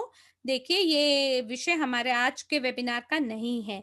हम यहाँ केवल बात करने जा रहे हैं ग्लोबल यूनिट पे के बारे में। आई बैंक खोलने के लिए क्या हमें भुगतान करने की ज़रूरत है? जी हाँ, आपको ज़रूरत है, लेकिन इसके लिए कुछ कमीशन आपसे लिया जाएगा, जो कि निर्भर करता है कि आपके क्या-क्या जोखिम है। आपकी कंपनी, आपके देश के अंदर क्या-क्या जोखिम के स्तर हैं, जैसे यूरोप या बाकी जो देश हैं और जो रूस है, वहाँ पे आपका जो जोखिम है, वो ज़्यादा है।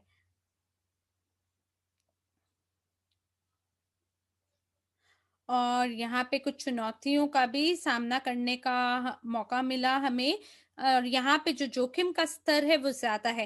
3 प्रकार के जोखिम के स्तर होते हैं, कम, मध्यम और ज्यादा। तो जो रूल्स है वो हाई रिस्क प्रोफाइल है। तो यहाँ पे आप खाते को खोल तो सकते हैं, लेकिन ये ज्यादा महंगा पड़ता है उसके मुकाबले।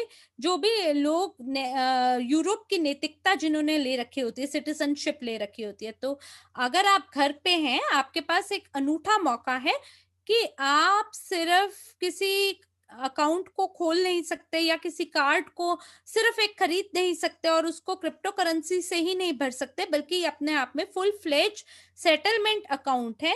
और इसके तहत आप यूरोप से मान लीजिए पैसे को एक्सेप्ट कर पाएंगे और इसके माध्यम से आप सभी उद्यमियों को अपनी ओर आकर्षित कर पाएंगे। तो हमारे पास ऐसे भी लोग हैं जिन्होंने अपनी कंपनियों को पंजीकृत करा है प्राइवेट बिजनेस के रूप में। और सभी जो उद्यमी हैं वो अपनी संपत्तियों को व्यक्तिगत रूप से या इंडिविजुअल रूप से नहीं स्टोर करते हैं, क्योंकि उस पे अलग-अलग प्रकार का कर लगता है, यानी टैक्स लगता है। तो एक सवाल आ रहा है, जो वो लोग जो कि ब्लॉक्ड हैं और वो सभी लोग पूछ रहे हैं कि मैं हम तो वेरीफाई नहीं हो पा रहे हैं। तो आप अपना जो भी यूनिक आईडी है 6 या 7 अक्षरों का लॉगिन और ईमेल के साथ हमारी सपोर्ट टीम को भेजें। तो एक और सवाल पूछा गया है कि हमें रजिस्ट्रेशन का कहाँ से पता चल सकता है? अभी आपके पास कोई भी बैंक हो सकता है और वहाँ पर आपका जो मोबाइल बैंकिंग ऐप है, आप उस पे जाएँ और वहाँ जाके बैंक स्टेटमेंट को ऑर्डर करें।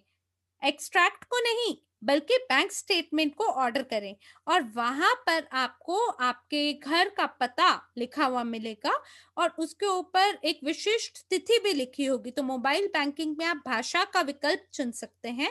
अगर ये अंग्रेजी में है आपकी भाषा,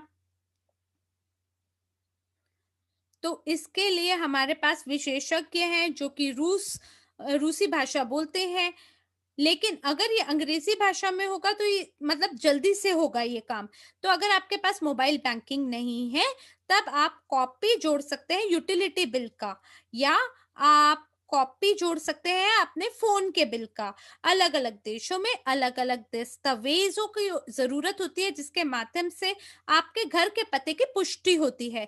तो आपके घर का पता का दस्तावेज़ आप डालें।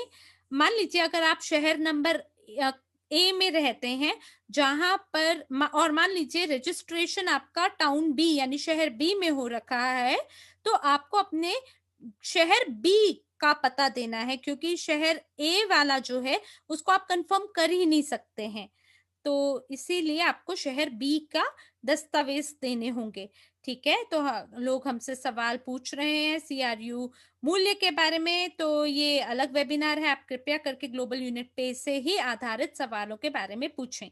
और कृपया करके आप इवोरिच बैक ऑफिस की समर्थन सेवा से बात करें, क्योंकि ये सभी जो विफलताएं हैं जिन्हें हमें वेरीफाई करना है, हम इन्हें बहुत तीव्र गति से निपट सकते हैं।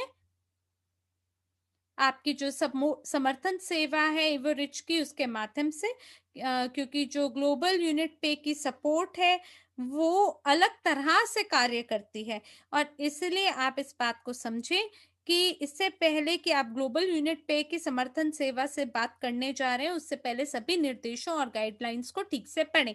तो ये बहुत ही सरल कदम है जिन्हें आपको उठाना चाहिए, और ये सरल कदम भी लोग ज़्यादा नहीं उठा पाते हैं, और हमें बार-बार ऐसे एप्लीकेशन देखने को मिलती है, जहाँ पे लोग वही पुराने और बेकार जो आपके पासपोर्ट के चित्र हैं, उन्हें 5 या 6 बारी वो लोग दे देते हैं। मान लीजिए अगर अगर वो पासपोर्ट की तिथि एक्सपायर हो चुकी है, तो भी अगर आप उसे 5 या 6 बारी हमारे पास दे रहे हैं, तो वो उसे कोई क्यों करेगा वेरीफाई? तो लोग बोलते हैं कि अब मेरे लीडर तो वेरीफाई हो गया, पर मैं नहीं हो पाया। तो ऐसी स्थिति में हमारे विशेषज्ञ क्या कर सकते हैं? वो बाकियों को वेरीफाई करने के बजाय हमें ये जो वेरिफिकेशन प्रक्रिया है, हमें जैसे मान लीजिए एक नेता को ढूँढना है, जिन्होंने एक एक नेता के बारे में हमें पता चला भारत के, जिन्होंने अपनी आईडी को दिया और कई बारी उन्होंने सबमिट किया उसे, और सबमिट करने के बाद वो काफ़ी बार डिक्लाइन हुआ, पर फिर उन्होंने अपना अंतर्राष्ट्रीय पासपोर्ट को दिया, और उसके बाद वो वेरीफाई हो गए।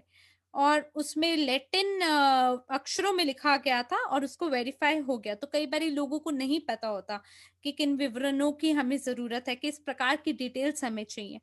तो अगला सवाल ये है कि कैसे हम विथड्रॉ कर सकते हैं बड़ी मात्रा में पैसा हमारी भुगतान प्रणाली के माध्यम से। तो वो सभी भागीदार जो कि इवो रिच के साथ कार्य कर रहे हैं, आप सभी अपने बोनस को विथड्रॉ कर सकते हैं ग्लोबल यूनिट पे भुगतान प्रणाली के माध्यम से। और ये एक बहुत ही बढ़िया कार्य है, एक ऐसा कार्य है जिसमें कानूनी रूप से काफ़ी कुछ चीज़ों की आवश्यकता होती है, ताकि हम सारी चीज़ों को अरेंज कर सकें, ताकि कल को कानूनी मुठभेड़ का सामना ना करना पड़े। और जो भी हमारे भागीदार हैं, उन्हें कानूनी मुठभेड़ का सामना ना करना पड़े। तो इसलिए अगर आप टॉप अप करना चाहते हैं या डिपॉज़िट करना चाहते हैं, तो आपको आपकी आय के स्रोत की पुष्टिकरण करना होगा। कई ऐसे भी लोग हैं जो कि $1,00,000 को डिपॉज़िट करते हैं और बोलते हैं कि ये मेरा एम्प्लॉयमेंट कॉन्ट्रैक्ट है, और ये मेरा वेतन का पर्चा है, और यहाँ पे एक पे लीफ है ये मेरी, और ये मेरे दस्तावेज़ हैं जो कि पुष्टिकरण करते हैं मेरी सैलरी के बारे में। और अगर आपने अपने घर को बेचा है या किसी और चीज़ को बेचा है, तो आप सेल एंड परचेज़ एग्रीमेंट को भी यहाँ पे लगा सकते हैं, ताकि पुष्टिकरण हो सके कि आपका पैसा कहाँ से आ रहा है, क्या स्रोत है। और इसी तरह से सवाल पूछा जाता है कि कैसे आप अपने पैसे को प्लान कर रहे हैं खर्चने के लिए, या क्या कारण है आपका जो आप पैसे को ट्रांसफ़र कर रहे हैं। तो देखिए यहाँ पे जो एक विशेष चालान पत्र है, इनवॉइस है, उसको आप अटैच कर सकते हैं, और अगर आपका कोई और कारण है तो उसके बारे में भी आप हमें बता सकते हैं, क्योंकि देखिए हम बहुत ही गंभीर क्षेत्र अधिकार जुरिस्डिक्शन में काम कर रहे हैं, और ये जितने भी बड़े-बड़े टॉप अप हैं, पहले इसका मूल्यांकन किया जाएगा, और क्योंकि फिर कोई भी नहीं चाहता है कि जो कंपनी है उसको उस पे कोई जुर्माना लगे, उसकी कोई जाँच हो। तो इस प्रकार की जितनी भी समस्याएँ हैं, उनको हमें मद्देनज़र रख के ही आगे काम करना होगा। तो क्या अभी ज़्यादा लेट हुआ है, विलंब हो गया है रजिस्टर करने में? नहीं, नहीं, बिल्कुल नहीं। आप अभी भी कर सकते हैं, क्योंकि आपके पास एक अनूठा मौका है कि आप अपने खाते को खोल सकते हैं। तो इसलिए आप अपने भागीदारों को भी आमंत्रण दें कि वो लोग कार्ड को खरीदें, और देखिए ये बहुत ही सरल है। इसके लिए आपको क्या करना है, आपको जो एवरेज बैक ऑफिस है वो आपके पास है, वहाँ पे आपका अपना एवरेज कंपनी में अपना रेफरल लिंक है। तो हर बार जब भी आपके जो संभावित ग्राहक हैं, वो अगर आपके रेफरल लिंक के माध्यम से पंजीकृत होते हैं, तब वो ग्लोबल यूनिट पे सिस्टम का भाग बन जाते हैं, और उन्हें ईमेल के माध्यम से, एवरेज बैक ऑफिस के माध्यम से वो शामिल हो जाते हैं, और इस तरह से हम सिंक्रोनाइज करते हैं डेटाबेसेस में। और हर बार जब भी कोई भागीदार खरीद करता है विशेष कार्ड का, और उन कार्डों का जो कि वो भविष्य में करना चाहते हैं, तो आपको बदले में आपके सभी संचय, आपके सभी जो भी अर्जित बोनस है, सो आप प्राप्त करते हैं एवरेज बैक ऑफिस में। तो क्या ये तो क्या वर्चुअल कार्ड जो है, वर्चुअल कार्ड से आप एलीट क्लब तक जा सकते हैं?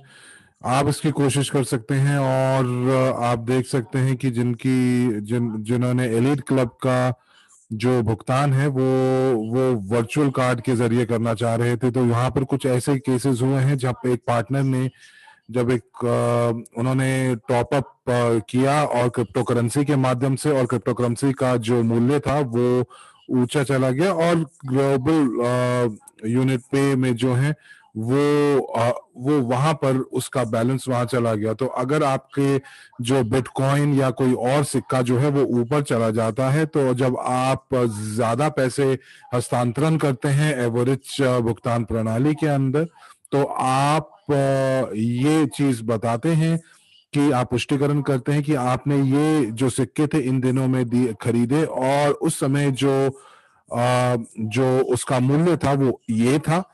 और उसके बाद आप इतिहास दिखाते हैं कि आपने ये पैसे, जो आपके पास जो सिक्के हैं वो आपके पास कहाँ से आए। और जो यूनिट एक्सचेंज की पार्टनर कंपनी है, जब आप कोई आय कमाते हैं तो आपको ये आय जो है वो दिखानी होती है कि आपने ये कहाँ से आपने ये आय कमाई, और ये क्रिप्टो परिसंपत्ति आपके पास कहाँ आई। क्या ये प्रश्न है कि क्या मैं अपने पैसे जो है यूएसए में निकासी कर सकता हूं? जी हाँ, आप कर सकते हैं। या आप भुगतान प्रणाली से कर सकते हैं, या आप अपना व्यक्तिगत जो है, आप व्यक्तिगत अकाउंट या आप अपनी कंपनी का अकाउंट जो है वो खोल सकते हैं, और उसके अंदर आप निकासी कर सकते हैं। सिर्फ एक चीज का ध्यान रखिएगा कि कुछ देशों के अंदर हम लोग जो है वो पैसे जो हैं वहां पर हम लोग हस्तांतरण नहीं कर सकते हैं, जहाँ की है नॉर्थ कोरिया, अफगानिस्तान और दूसरे देश जहां जो कि ब्लैक लिस्टेड है। इस वजह से हम वहां पर पैसे जो है हस्तांतरण नहीं कर सकते हैं। क्या और कोई प्रश्न है?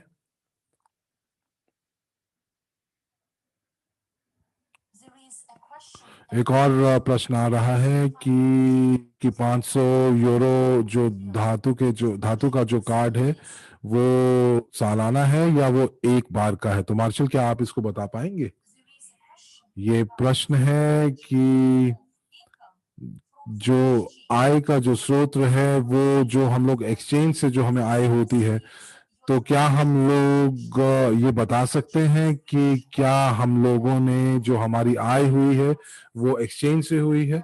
आपको स्क्रीनशॉट रखने पड़ेंगे, और आपको एक खास फॉर्म भरना पड़ेगा जो कि सेक्शन 3 के नाम से रूस में है, ताकि आप अपनी आय का ब्यौरा दे सकें।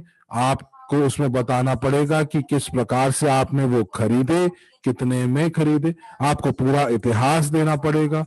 और उसके बाद आपने जो पैसे थे, आपने वो फिएट मनी था वो आपने जमा कराया, और ये जो फिएट मनी था ये आपकी अपनी आय थी। ये कोई काला धन नहीं था, या कोई ये जो या ये कोई ऐसा पैसा नहीं था जिसमें जो कि आतंकवाद की गतिविधियों से पैदा हुआ हो। तो जब आप इन सब चीजों को आप पुष्टिकरण कर देते हैं, तो आप जो है भुगतान प्रणाली का इस्तेमाल कर सकते हैं, और बड़ी रकमों में भी आप निकासी कर सकते हैं। तो यदि आपके पास कुछ परिसंपत्तियां हैं तो आप तब भी जो है आप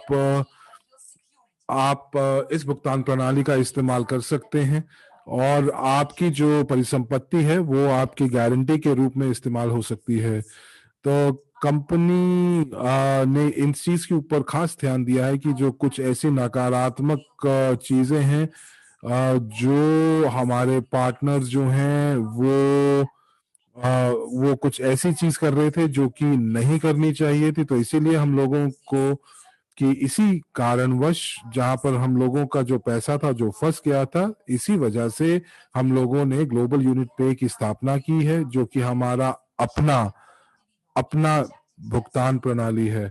यदि अगर मुझे रिजेक्ट कर दिया गया है तो क्या मैं अपना आवेदन दे सकता हूं? जी हाँ, बिल्कुल आप दे सकते हैं। एक चीज का ध्यान रखिए, यदि आप ऐसे देश में हैं जैसे इटली और स्पेन में जहां पे वो लैटिन अक्षरों का इस्तेमाल कर रहे हैं, तब आपको अंग्रेजी भाषा में उसका अनुवाद करा के आपको अपलोड करना पड़ेगा।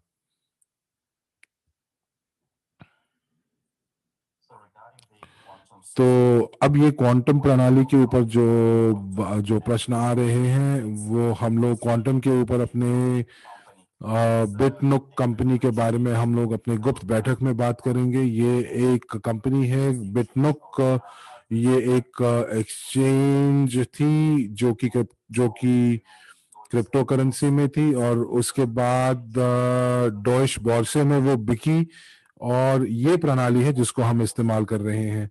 तो इसके बारे में और जो जानकारी है वो आपको गुप्त बैठक में दी जाएगी। तो यहाँ पर कोई भी तरीका नहीं है कि आप वर्चुअल कार्ड से पैसा जो है वो आप भौतिक कार्ड में डाल सकें। तो किस प्रकार से अकाउंट को मैं निलंबित कर सकता हूं? तो उसके लिए आपको ग्लोबल यूनिट पे सपोर्ट सर्विस को लिखना पड़ेगा। लेकिन एक चीज आपको मैं बताना चाहूंगा कि अगर आपने सत्यापन किया और अब आप चाहते हैं कि आपका अकाउंट जो है वो डिलीट हो जाए, तो आप 2 बार सोच लीजिएगा, क्योंकि उसके बाद आप कभी भी अकाउंट को खोल नहीं पाएंगे और दूसरी बार आप सत्यापन नहीं कर पाएंगे। उसके लिए शायद आपको बहुत ज्यादा देर लगे।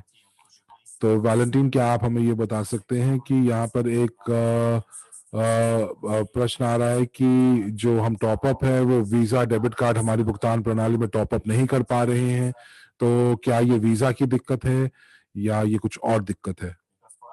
क्योंकि बाकी की चीजों के लिए ये कार्ड तो काम करता है।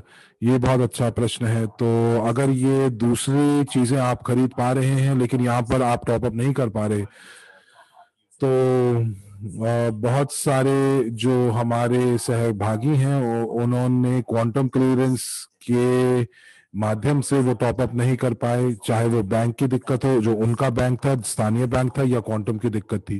तो देखिए, जब भी आप कुछ भी आप खरीदते हैं तो एक ट्रांजैक्शन का कोड बनता है। तो जैसे कि अगर आप कोई आइसक्रीम खरीदना चाहते हैं ऑनलाइन या दूध खरीदना चाहते हैं, तो ये जो कोड होगा, वो कोड जो होगा वो दुग्ध उत्पाद का होगा। लेकिन जब आप अपने वॉलेट को टॉप अप करते हैं तो ये सिर्फ टॉप अप ही नहीं कर रहे हैं, बल्कि आप क्रिप्टो एसेट जो है आप खरीद रहे हैं। अब सभी बैंक क्रिप्टो एसेट के लिए भुगतान नहीं मानते हैं, उसको मान्यता नहीं देते हैं। कुछ बैंक कहेंगे आपको कि शक्ल के ऊपर कि सब कुछ सही चल रहा है, लेकिन कुछ बैंक आपको सीधा कहेंगे कि वो क्वांटम के ऊपर विश्वास नहीं रखते और इसीलिए वो भुगतान आपका नहीं मान रहे हैं। तो हमारे जो सक्रिय पार्टनर हैं, जो सक्रिय सहभागी हैं ऑस्ट्रेलिया से, उन्होंने बहुत बार अपने बैंक से बात की और उन्होंने कहा कि ये मुझे मालूम है कि ये जोखिम है, लेकिन मैंने अपना पूरा का पूरा जो जोखिम है मैंने समझ लिया है और मैं चाहता हूं कि ये जो भुगतान है वो आगे जाए, और उसके बाद ही भुगतान हुआ। एक और केस था जब हमारे सहभागी ने बहुत बार उन्होंने भुगतान करने की कोशिश की, टॉपअप करने की कोशिश की, लेकिन जो प्रणाली थी उसमें जब वो टॉपअप जो थे, जब आप एक अकाउंट को टॉपअप बहुत ज्यादा बार करने चाहते हैं, तो ऐसा भी हो सकता है कि जो क्वांटम ने ये सोचा कि ये कुछ फ्रॉड हो रहा है और इसीलिए उनके अकाउंट को 24 घंटे के लिए ब्लॉक कर दिया। तो 24 घंटे के बाद आप एक बार फिर से कोशिश कर सकते हैं, लेकिन आप उसी कार्ड का इस्तेमाल कीजिए जो कि आप इस्तेमाल करना चाहते हैं। और यदि आपका कार्ड जो है वो नहीं स्वीकृत हो रहा है और आपके बैंक ने उसे मना कर दिया है, तो आप जो है आप उसको आप दूसरे कार्ड को इस्तेमाल कीजिए। तो क्या आप मूल्य बता सकते हैं गोल्ड कार्ड का? तो ये जो 500 यूरो है, ये सालाना शुल्क है या ये एक ही बार हम लोगों को भुगतान करना पड़ेगा? ये एक ही बार आपको भुगतान करना पड़ेगा। हो सकता है कि आपने उस हिस्से को छोड़ दिया है आपने कि आपको एक ही बार आपको भुगतान करना पड़ेगा। तो गोल्ड कार्ड के लिए आप पहले पैसे देते हैं कि आप उस कार्ड को ऑर्डर करते हैं, और उसके बाद जो सदस्यता शुल्क है वो आपको देनी होती है हर महीने। या तो आप महीने में दे सकते हैं या आप सालाना दे सकते हैं। अगर आप सालाना देते हैं तो आपको छूट मिलती है। और अगर आप कार्ड को ऑर्डर करना चाहते हैं और उसके बाद आप मेंटेनेंस जो शुल्क है वो आप बाद में देना चाहते हैं, तो वो आप ऐसा कर सकते हैं। तो ये आप तभी कर पाएंगे जब आपके जो कार्ड्स हैं वो बैक ऑफिस में उपलब्ध होंगे।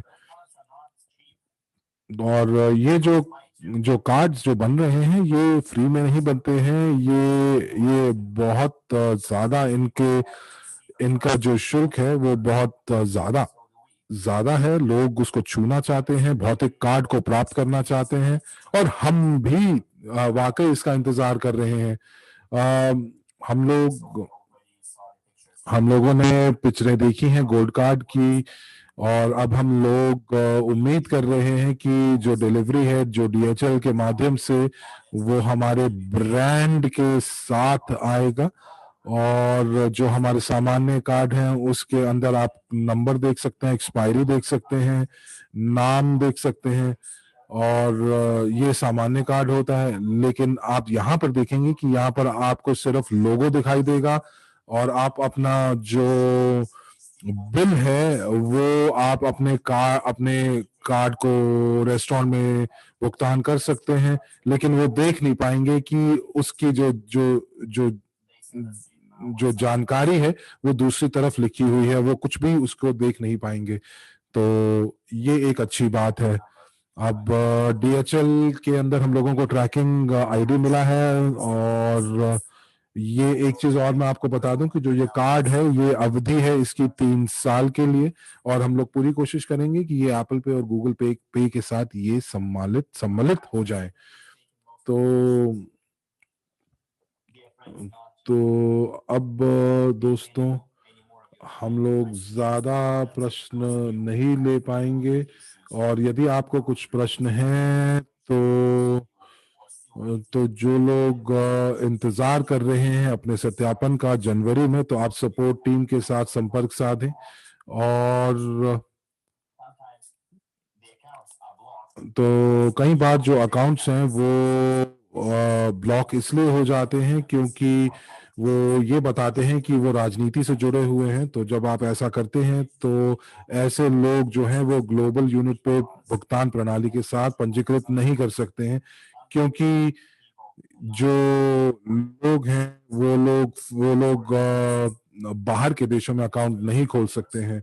तो यहाँ पर जो है यहाँ पर लोग जो हैं वो अपने अलग अलग मुद्रा में जो है वो अकाउंट खोल सकते हैं। और यदि वो हमारे भुगतान प्रणाली में अकाउंट खोल रहे हैं तो इसका मतलब ये है कि वो अपने देश से बाहर वो खोल रहे हैं। तो इसीलिए आपको जो है इन राजनेताओं को दूसरी जगह अकाउंट खोलने पड़ते हैं। तो और कुछ जो त्रुटियां जो रह जाती हैं, जैसे कि आप बताते हैं कि आप बहुत ही छोटी मोटी नौकरी कर रहे हैं और उसके बाद आपको $15,000 का भुगतान आता है, तो ये यहाँ पर जो है वो शक के दायरे में आ जाता है। और आप ये कहते हैं कि एक महीने में $15,000 से ज्यादा आपको लेन देन नहीं होगा आपके अकाउंट में, लेकिन आपकी जो जो आपकी भुगतान है वो सीधा ही $50,000 की आती है, तो भी आप शक के दायरे में आ जाते हैं। तो प्रणाली आपसे पूछेगी कि ये पैसे कहाँ से आए हैं, और आपको अपने फॉर्म के अंदर ये लिखना पड़ेगा कि आप क्या कर रहे हैं। हो सकता है कि आपने ये पैसे बचा के रखे हों, आप व्यवसाय के मालिक हों, तो आपको जो है आपको ध्यान रखना है कि आप क्या भर रहे हैं, और आप सिर्फ बटन ही नहीं दबा रहे हैं। तो यहाँ पर एक केस ऐसा भी हुआ था कि पहले दो भाई वो भर रहे थे। पहला भाई जो था वो राजनीति से जुड़ा हुआ था, लेकिन दूसरे भाई ने लिखा था कि वो राजनीति में नहीं है। लेकिन यदि ऐसा होता है तो दोनों भाई जो हैं वो राजनीति से जुड़े हुए हैं, तो उनको ये नहीं मालूम था कि वो अंग्रेजी बहुत अच्छी तरीके से नहीं जानते हैं, तो इसीलिए उन्होंने गलती कर दी। तो आप किसी से मदद भी ले सकते हैं यदि आपको अंग्रेजी भाषा में बहुत ज्यादा दिक्कत आती है। तो कई बार ऐसा होता है कि लोग हमसे पूछते हैं कि ये जो फॉर्म है इसका संस्करण करने में इतनी देर क्यों लग रही है, प्रसंस्करण करने में इतनी देर क्यों लग रही है, क्यों। फिर यहाँ पर हम देखते हैं कि लोग जो हैं वो पता नहीं कौन कौन से भाषा से वो फॉर्म भर रहे हैं, लेकिन कुछ जो हिंदी भाषा में जो फॉर्म भरा गया है वो हिंदी भाषा में भरा गया है, या वो लैटिन वर्णमाला में भरा गया है, तो वो या वियतनाम वर्णमाला में भरा गया है, तो कैसे पता चलेगा। तो एक और पार्टनर है कि वो एवरेज के बारे में लिख सकते हैं, कि वो फॉर्म के अंदर एवरेज के बारे में लिख सकते हैं।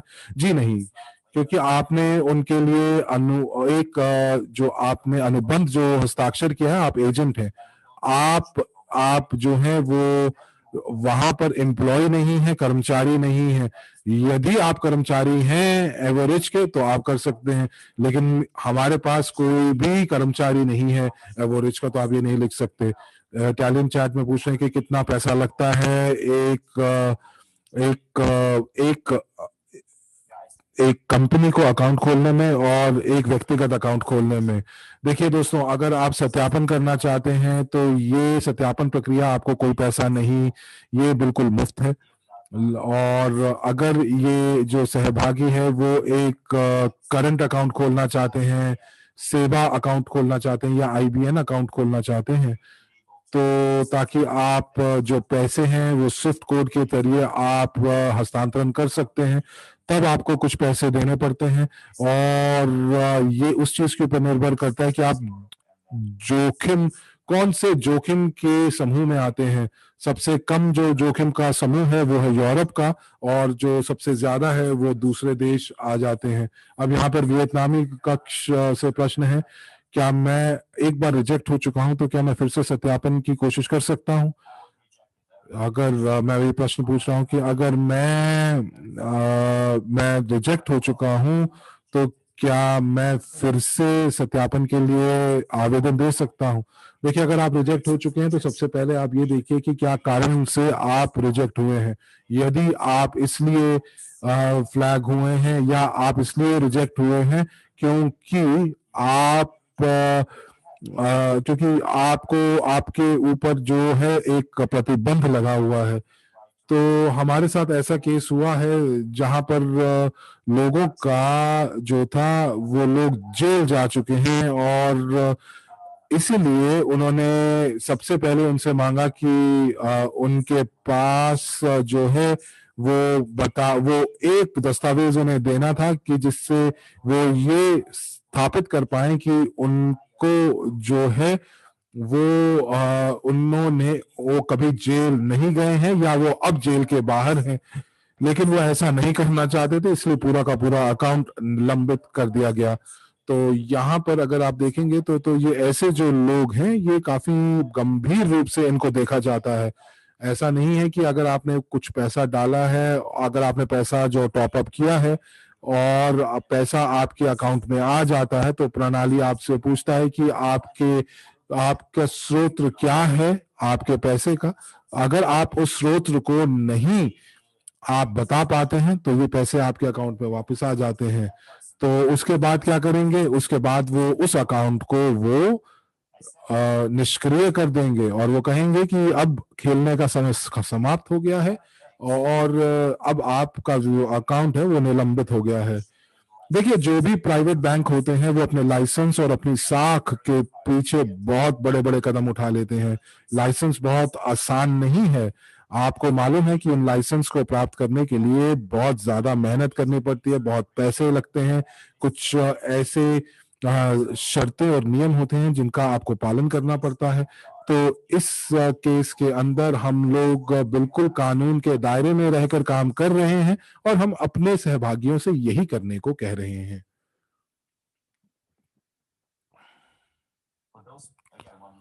एक और प्रश्न है कि जो सहभागी जिनको जो लोग दूसरी बार सत्यापन करना चाहते हैं, आप कर सकते हैं। अगर आप करना चाहें तो कर सकते हैं, लेकिन चूंकि हमारे पास नए पंजीकरण बहुत ज्यादा हैं तो बहुत ज्यादा दस्तावेज जो हैं जो सबमिट हुए हैं और वो बहुत गलत तरीके से भी सबमिट हुए हैं, तो इसीलिए जो पूर्ण रूप से जो जो सत्यापन की प्रक्रिया थी उसको बहुत देर लग रही है। और आज हम 4 मार्च पर बैठे हुए हैं, तो हम लोगों ने जनवरी की सारी जो आवेदन है, फरवरी के सारे आवेदन, जो ज्यादातर आवेदन है उनको हम लोगों ने प्रसंस्करण कर लिया है, लेकिन फिर भी समय लग रहा है। उदाहरण के तौर पर जब आप भुगतान प्रणाली में आप पंजीकरण करते हैं, पासपोर्ट आप डालते हैं और उसके बाद आप अपने दस्तावेज अपलोड करते हैं, और पासपोर्ट जो था वो उसको रिजेक्ट कर दिया गया, क्योंकि जो जो जो जो पिक्चर थी पासपोर्ट की वो स्पष्ट नहीं थी, या आपने उस समय दाढ़ी रखी हुई थी और अब आप बिना दाढ़ी के हैं, तो या हो सकता है कि आपने दाएं और बाएं घुमाने के लिए कोई और स्पष्टीकरण करना शुरू कर दे, क्योंकि आपको नहीं पता कि आपको कैसे स्पष्टीकरण करना है, तो किसी और को आपने अपनी जगह के ऊपर बिठा दिया और उसने टाइप करना शुरू कर दिया। और जैसे वो टाइप शुरू कर दिया मदद के लिए, तो जो प्रणाली है उनको नहीं पता कि ये क्या चल रहा है, और उनको लगता है कि जिसने पूरे के पूरे दस्तावेज तो जमा करा दिए, लेकिन वो जो प्रणाली है वो फिर से बोलती है उनको कि आप अपने दस्तावेज फिर से जमा कीजिए, और अगर ऐसा होता है तो आप पंक्ति में सबसे पीछे चले जाते हैं। तो इसीलिए आपका जो कैमरा है, आपको अगर कैमरा बहुत अच्छा नहीं है तो आप अच्छा कैमरा लीजिए, और अगर आप कैमरा अपने स्मार्टफोन के कैमरा से इस्तेमाल कर सकते हैं। तो वैलेंटाइन, आने वाले भविष्य के अंदर क्या डिविडेंड जो है वो भुगतान प्रणाली से दिए जाएंगे? शरद चंद्र जी, आपका प्रश्न है क्या आने वाले भविष्य में डिविडेंड जो है वो इस भुगतान प्रणाली से दिए जाएंगे? तो देखिए, हमारे जितने भी जो भी बोनस हैं, वो सारे के सारे जो बोनस हैं वो अपने तरीके से दिए जाएंगे, लेकिन हम आपको ये सारी की सारी जो जानकारी है वो आपको गुप्त बैठक में देंगे। लेकिन यदि आप ग्लोबल यूनिट पे में पूरे आप सारे के सारे जो आपकी जो प्रक्रिया है, सत्यापन की प्रक्रिया, अगर आप उससे सफलतापूर्वक निकल रहे हैं तो आप वहां से जरूर उसको निकाल सकते हैं। तो ये जो लोग हैं, जिन लोगों को अब उनके जो पैसे हैं या आय जो है वो क्रिप्टो करेंसी से मिलती है, तो आप उसको क्रिप्टो करेंसी के हिसाब से आप उसको विड्रॉ कर सकते हैं और आप इस्तेमाल कर सकते हैं। तो इन सब की जो जानकारी है वो गुप्त बैठक में आपको दी जाएगी। तो यदि आप पंजीकरण कर चुके हैं तो आपको दिख रहा होगा कि बिटकॉइन जो है वो पूर्ण रूप से काम कर रहा है। इथेरियम काम कर रहा है, इथेरियम आने वाला है, माफ कीजिएगा। और हम लोग दूसरे जो सिक्के हैं उनको भी हम लेके आएंगे, जैसे कि CRU token, utility token, USDU। तो ये सारी की सारी जो चीजें हैं ये आपके ऊपर निर्भर करती हैं, और जो जो मूल्य है वो हम लोग एक्सचेंज से निर्धारित करेंगे। तो ये जो जानकारी है हमेशा अद्यतित ही आपको मिलेगी। तो तो वैलेंटीन, हमारे पास यहाँ पर प्रश्न है अरेबिक चैट से, और वो ये पूछ रहे हैं कि उनकी जो टीम है वो वेरिफिकेशन यानी कि सत्यापन नहीं कर पाए क्योंकि उनकी जो नागरिकता थी, और सूडान का वो उदाहरण दे रहे हैं। जी हाँ, ये बात बिल्कुल ठीक है कि कुछ देश जो हैं, कुछ क्षेत्र ऐसे हैं जो कि अभी ग्लोबल यूनिट पे भुगतान प्रणाली के अंदर पंजीकरण नहीं कर सकते, जैसे सूडान। और सूडान के अंदर बहुत दिक्कत वाली परिस्थितियां बनी थी, और यूनाइटेड स्टेट्स ने जो है उसको एक अच्छे देश का दर्जा दे दिया है, लेकिन स्विट्जरलैंड ने अभी तक वो दर्जा उनको नहीं दिया है। तो जो जो यूनाइ तो जो लोग यूनाइटेड स्टेट्स बैंकिंग प्रणाली में है उनको कोई दिक्कत नहीं है, क्योंकि जो स्विट्जरलैंड के जो नियम है उसके हिसाब से सूडान जो है वो अभी भी ब्लैक लिस्टेड है। वेनेजुएला, क्रीमिया, नॉर्थ कोरिया, उनके लिए जो पंजीकरण है वो अभी इन लोगों के लिए उपलब्ध नहीं होगा। तो ये पंजीकरण प्रक्रिया उपलब्ध नहीं होगी। और ये जो मुद्दा है हम लोगों ने पहले भी उठाया है, और अब हम लोग देख रहे हैं कि किस प्रकार से हम इन लोगों की मदद कर सकते हैं, और किस विकल्प से हम लोग इन लोगों की मदद कर सकते हैं। उन देशों से जो लोग की ग्लोबल यूनिट पे में पंजीकृत नहीं हो सकते हैं, और हम लोग जो हम कोशिश कर रहे हैं पीओएस असिस्ट से, यानी कि जिसको हम लोग इम्पैक्ट बोलते हैं, उसकी मदद से। तो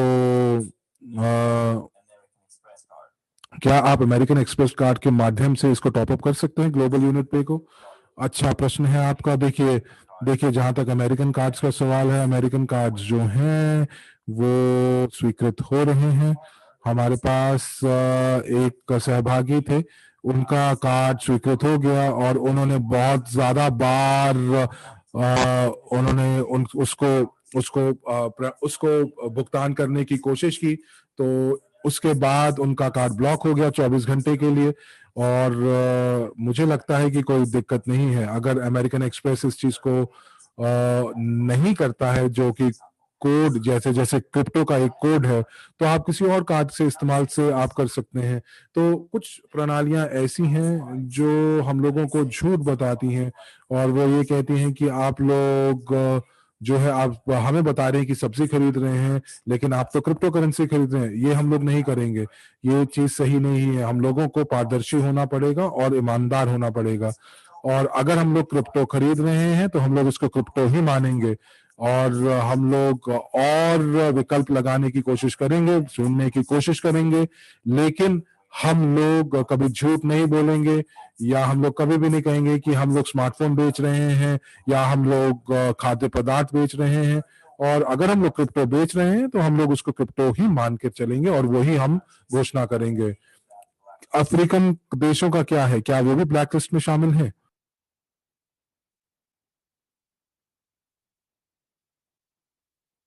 चाहते हैं देशों के सूची के बारे में, जहाँ तक आपका सवाल है इसके बारे में भी आप समर्थन सेवा पे बात करें, क्योंकि इस धरातल पे हमारे पास इतने सारे देश हैं, तो मैं अपने दिमाग के ऊपर से आपको नहीं बता सकता हूँ कि कौन कौन से देश ब्लैक लिस्ट में है, या कौन से अफ्रीकन देश जो है वो ब्लैक लिस्ट में है। क्या मैं अतिरिक्त कार्ड को ऑर्डर कर सकता हूँ अपने घर के लोगों के लिए, अपने परिवार के लोगों के लिए? जी हाँ, बिल्कुल आप कर सकते हैं, उसका भुगतान कर सकते हैं। और लोग जो हैं वो लिख रहे हैं इटालियन चैट में कि जो तकनीकी सपोर्ट है वो 1 सप्ताह से ज़्यादा से जवाब नहीं दे रहे हैं। लोग बोल रहे हैं कि वो 30 दिन इंतज़ार कर रहे हैं, वो दोबारा से लिखने की कोशिश कर रहे हैं, पंजीकरण कराना चाहते हैं दस्तावेज़ों का। तो ऐसे में क्या करना है हमें? क्या हमें इंतज़ार करते रहना है उनके जवाब का? तो वो सभी भागीदार जिनको विफलता का सामना करना पड़ा, रिजेक्शन उन्हें मिला है, तो हम उनके लिए यहाँ बताना चाहते हैं कि ये आपके रजिस्ट्रेशन का रिजेक्शन हो सकता है, और आपका जो खाता है वो डीएक्टिवेट किया जा सकता है एकदम। तो इसलिए आप समर्थन सेवा से बात करके जो योग्यता की शर्त है रिजेक्शन की, उसे पूरा करें। मान लीजिए एएनएल प्रोसीजर की वजह से अगर रिजेक्शन हुआ है, तो दुर्भाग्य से आपको अनुमति नहीं दी जाएगी पंजीकरण के लिए, और वो सभी भागीदार जिन्हें रिजेक्शन का सामना करना पड़ा है दस्तावेज़ों की वजह से, तो कृपया करके निर्देशों को दोबारा देखें और देखें कि कैसे आपने उन्हें भरा है और किस तरह से उन्हें भरा जाना चाहिए था। और अगर आप चाहते हैं कि आपको ठीक से आपका वेरिफ़िकेशन हो, तो आप ठीक से सभी दस्तावेज़ों को ठीक से भरें। और वो सभी भागीदार जिन्हें रिजेक्शन का विफलता का सामना करना पड़ा, अपने घर के पते के पुष्टिकरण को लेके, और ऐसा कई बारी हुआ है, इस चीज़ को उन्होंने कई बारी किया है और उन्हें बारंबार रिजेक्शन का सामना करना पड़ा है, तो आपके जो दस्तावेज़ हैं, उन्हें हम लोग बिल्कुल ना करने के लिए मजबूर हो जाते हैं। और कई ऐसे लोग हैं जो कि बहुत लंबे समय से इंतज़ार कर रहे हैं अपने वेरिफ़िकेशन के लिए, और उनके साथ तो एक ऐसी कहानी है जैसे जो कभी भी पूरी ना हो सके, और बार-बार स्वयं को जो दोहरा रही है। तो मेरे ख़्याल से हमें लोगों को समझाना है ठीक से। तो यहाँ पे दिक्कत क्या है, ये है कि जो समर्थन सेवा है वो जवाब नहीं देते हैं, और हमें ये नहीं पता है कि हमें अब क्या करना है। तो कृपया करके आप सपोर्ट सी टीम पे दोबारा संपर्क करें, या मैं कुछ खुद से करूँ। तो देखिए, यहाँ पे एक समाचार भी हमने छापा था कि क्योंकि हमारे पास बारंबार रिपीट क्वेश्चन्स आ रहे हैं सपोर्ट टीम से, तो इसलिए हमने एक दस्तावेज का निर्माण किया सामान्य रूप से पूछे जाने वाले प्रश्न उत्तरों के बारे में। तो आपको कृपया करके समर्थन सेवा से बात करने से पहले आपको पहले वो जो दस्तावेज है वो पढ़ने की ज़रूरत थी, और इसलिए अगर उसको पढ़कर भी आपके सवाल का जवाब आपको नहीं मिलता है,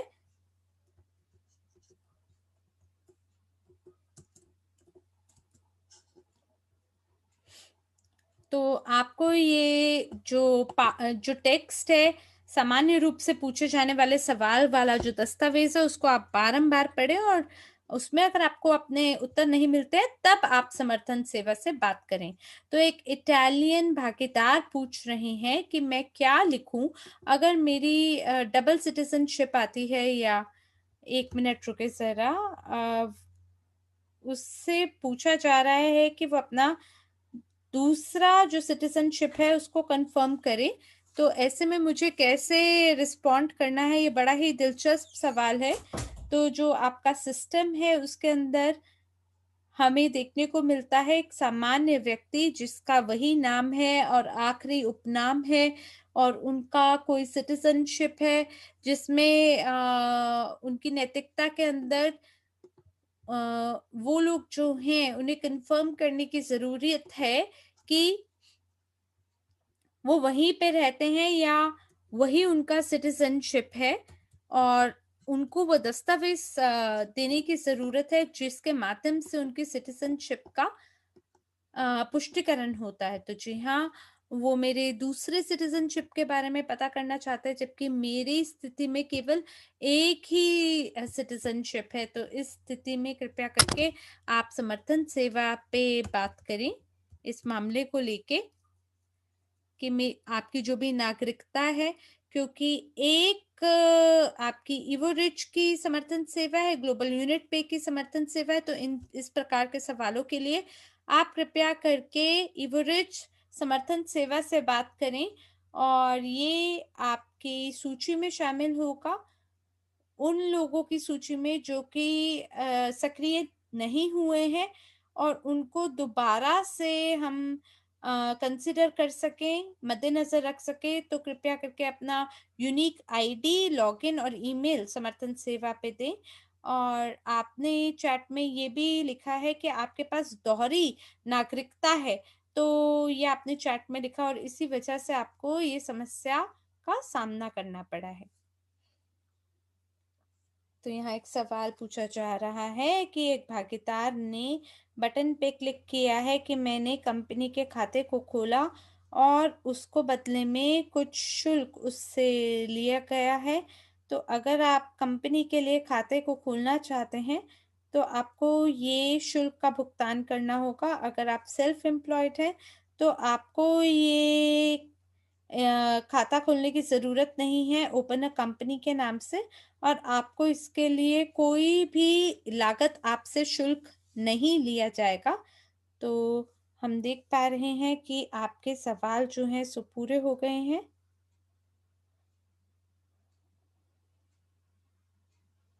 एक भागीदार इटली से हैं और वो बोल रहे हैं कि मैंने कुछ भुगतान किया है बिटकॉइन में ग्लोबल यूनिट पे, जहाँ पर कॉइन बेस पे एक ट्रांजैक्शन के लिए मुझे एक संदेश प्राप्त हुआ है कि ये रिजेक्ट हो गया है।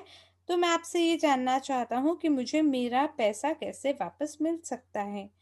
तो इसके लिए आपका आपका जो खाता है, आपको उसके बारे में बताना है कि आपने कहाँ भेजा है और क्या आपका ट्रांजैक्शन की संख्या है, उसके बारे में आपको बताना है।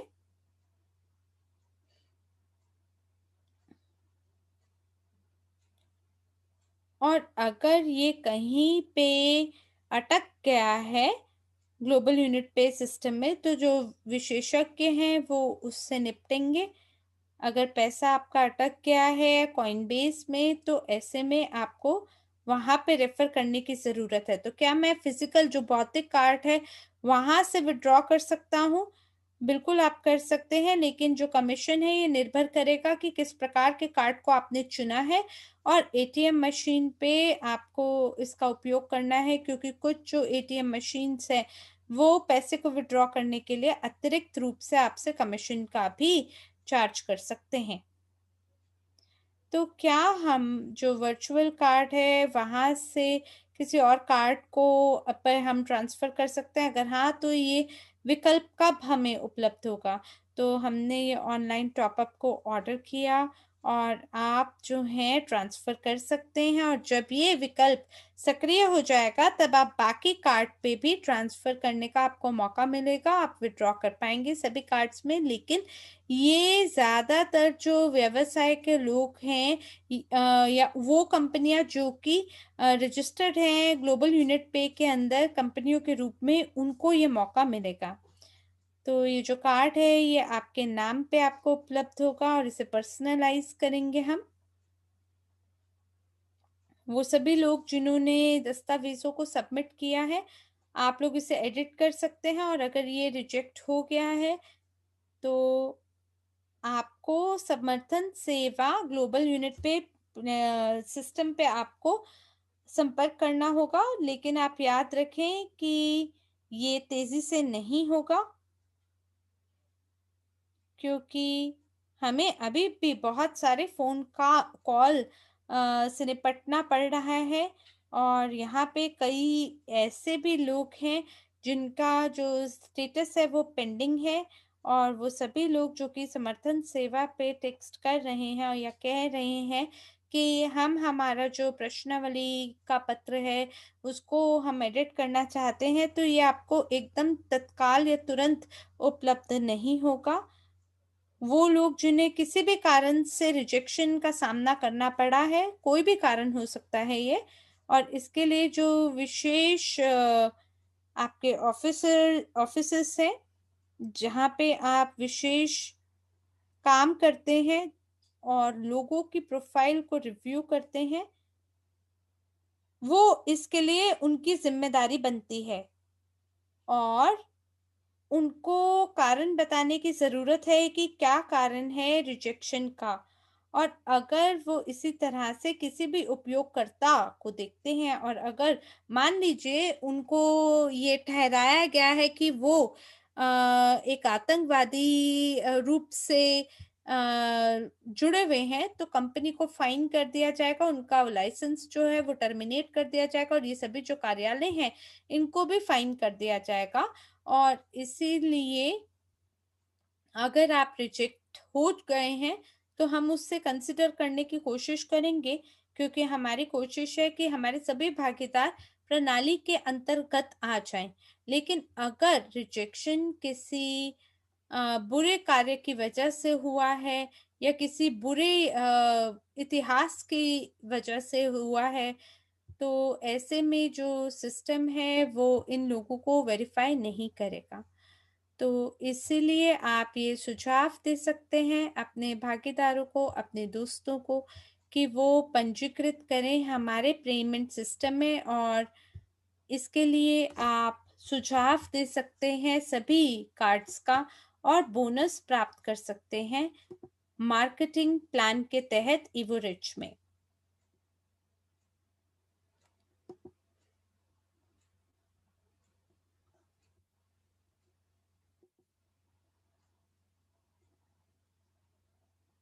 अगर आप विथड्रॉ करना चाहते हैं बाकी देशों में, जैसे कि मान लीजिए भारतीय रुपये में, तो आप जानते हैं कि जो कंपनी है वो पेपाल है, और ये एक बहुत बड़ा ब्रांड है, लेकिन हर क्षेत्र में इनकी अपनी सब्सिडरीज हैं और इनके पास लाइसेंस है सेंट्रल बैंक का इस इन देशों से आधारित, और इसीलिए ये लोकल करेंसी के साथ काम कर सकता है।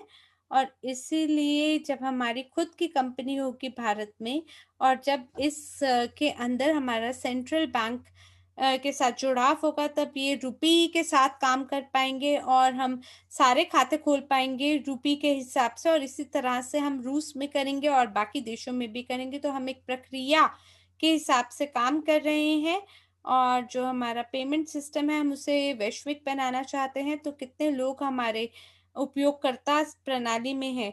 तो 37,000 लोगों से ज़्यादा हैं, और वो लोग जिन्हें रि जो गलत दस्तावेज़ों को समर्पित करते हैं, या अगर वो किसी और तरह से करते हैं, तो हर बार हमारी कोशिश है कि हम अपना विकास करें और ज़्यादा से ज़्यादा लोगों को प्रशिक्षित करें। तो हम देख रहे हैं कि हमारा वेबिनार से लोग जा रहे हैं, और इसीलिए अंत में मैं आप सभी को धन्यवाद देना चाहूँगा कि आपने मैनुअल्स को पढ़ा है और गाइडलाइंस को पढ़ा है, और जो सामान्य रूप से पढ़े जाने वाले सवाल हैं सो पढ़े हैं। तो मैं हमारी जो समर्थन सेवा और हमारे अनुवादक लोग हैं उनको मिलकर मैं धन्यवाद देना चाहता हूँ। इन सबकी टीम के साथ हम बढ़िया काम करके दिखाते हैं, और हमें आशा है कि हमारी टीम सर्वोत्तम बनेगी और हम हमारे समुदाय के साथ मिल के विकास करेंगे, और सबसे सर्वोत्तम और बढ़िया तरीके से अपना विकास और प्रगति की ओर बढ़ेंगे। तो अगर आप पेपाल वेबसाइट पे जाते हैं तो वहाँ पे कोई ऑनलाइन सपोर्ट नहीं है, क्योंकि इस प्रकार की जो कंपनियां हैं जहाँ पे लाखों यूजर और उपयोगकर्ता हैं, वहाँ पर जो समर्थन सेवा है वो हमारी कंपनी की तरह होनी चाहिए, हमारे सभी सक्रिय भागीदारों की तरह। तो इसके लिए बाकी भी उपकरण हैं, जैसे आपकी कृत्रिम बुद्धिमत्ता यानी आर्टिफिशियल इंटेलिजेंस और आर्टिफिशियल इंटेलिजेंस बॉट, तो ये हमारा भविष्य होने वाला है कल दिन को। और इसके लिए मैं आपको ये कहूँगा कि कृपया करके आप धैर्य बनाए रखें। वो सभी लोग जो कि फ़िलहाल वेरीफ़ाई नहीं हुए हैं, आप धैर्य बनाए रखें। बहुत शीघ्र ये सबके लिए उपलब्ध होगा, और जो प्लास्टिक, गोल्ड, प्लैटिनम है, ये बहुत बढ़िया कार्ड है। असीमित रूप से आपको इसके लाभ प्राप्त होंगे। तो दोबारा से मैं आप सभी को बधाई देता हूँ और चाहता हूँ कि आपका दिन शुभ हो, और आपका शुभ इस समय संध्या हो या रात हो, जहाँ भी आप हैं। और इसी के साथ मार्शल भी आपको शुभ रात्रि बोल रहे हैं, और यहीं पर आपके साथ हिंदी अनुवादक के रूप में हरमीत सिंह जी और मैं साक्षी मल्होत्रा यहीं पे विराम लेते हैं और विदा लेते हैं।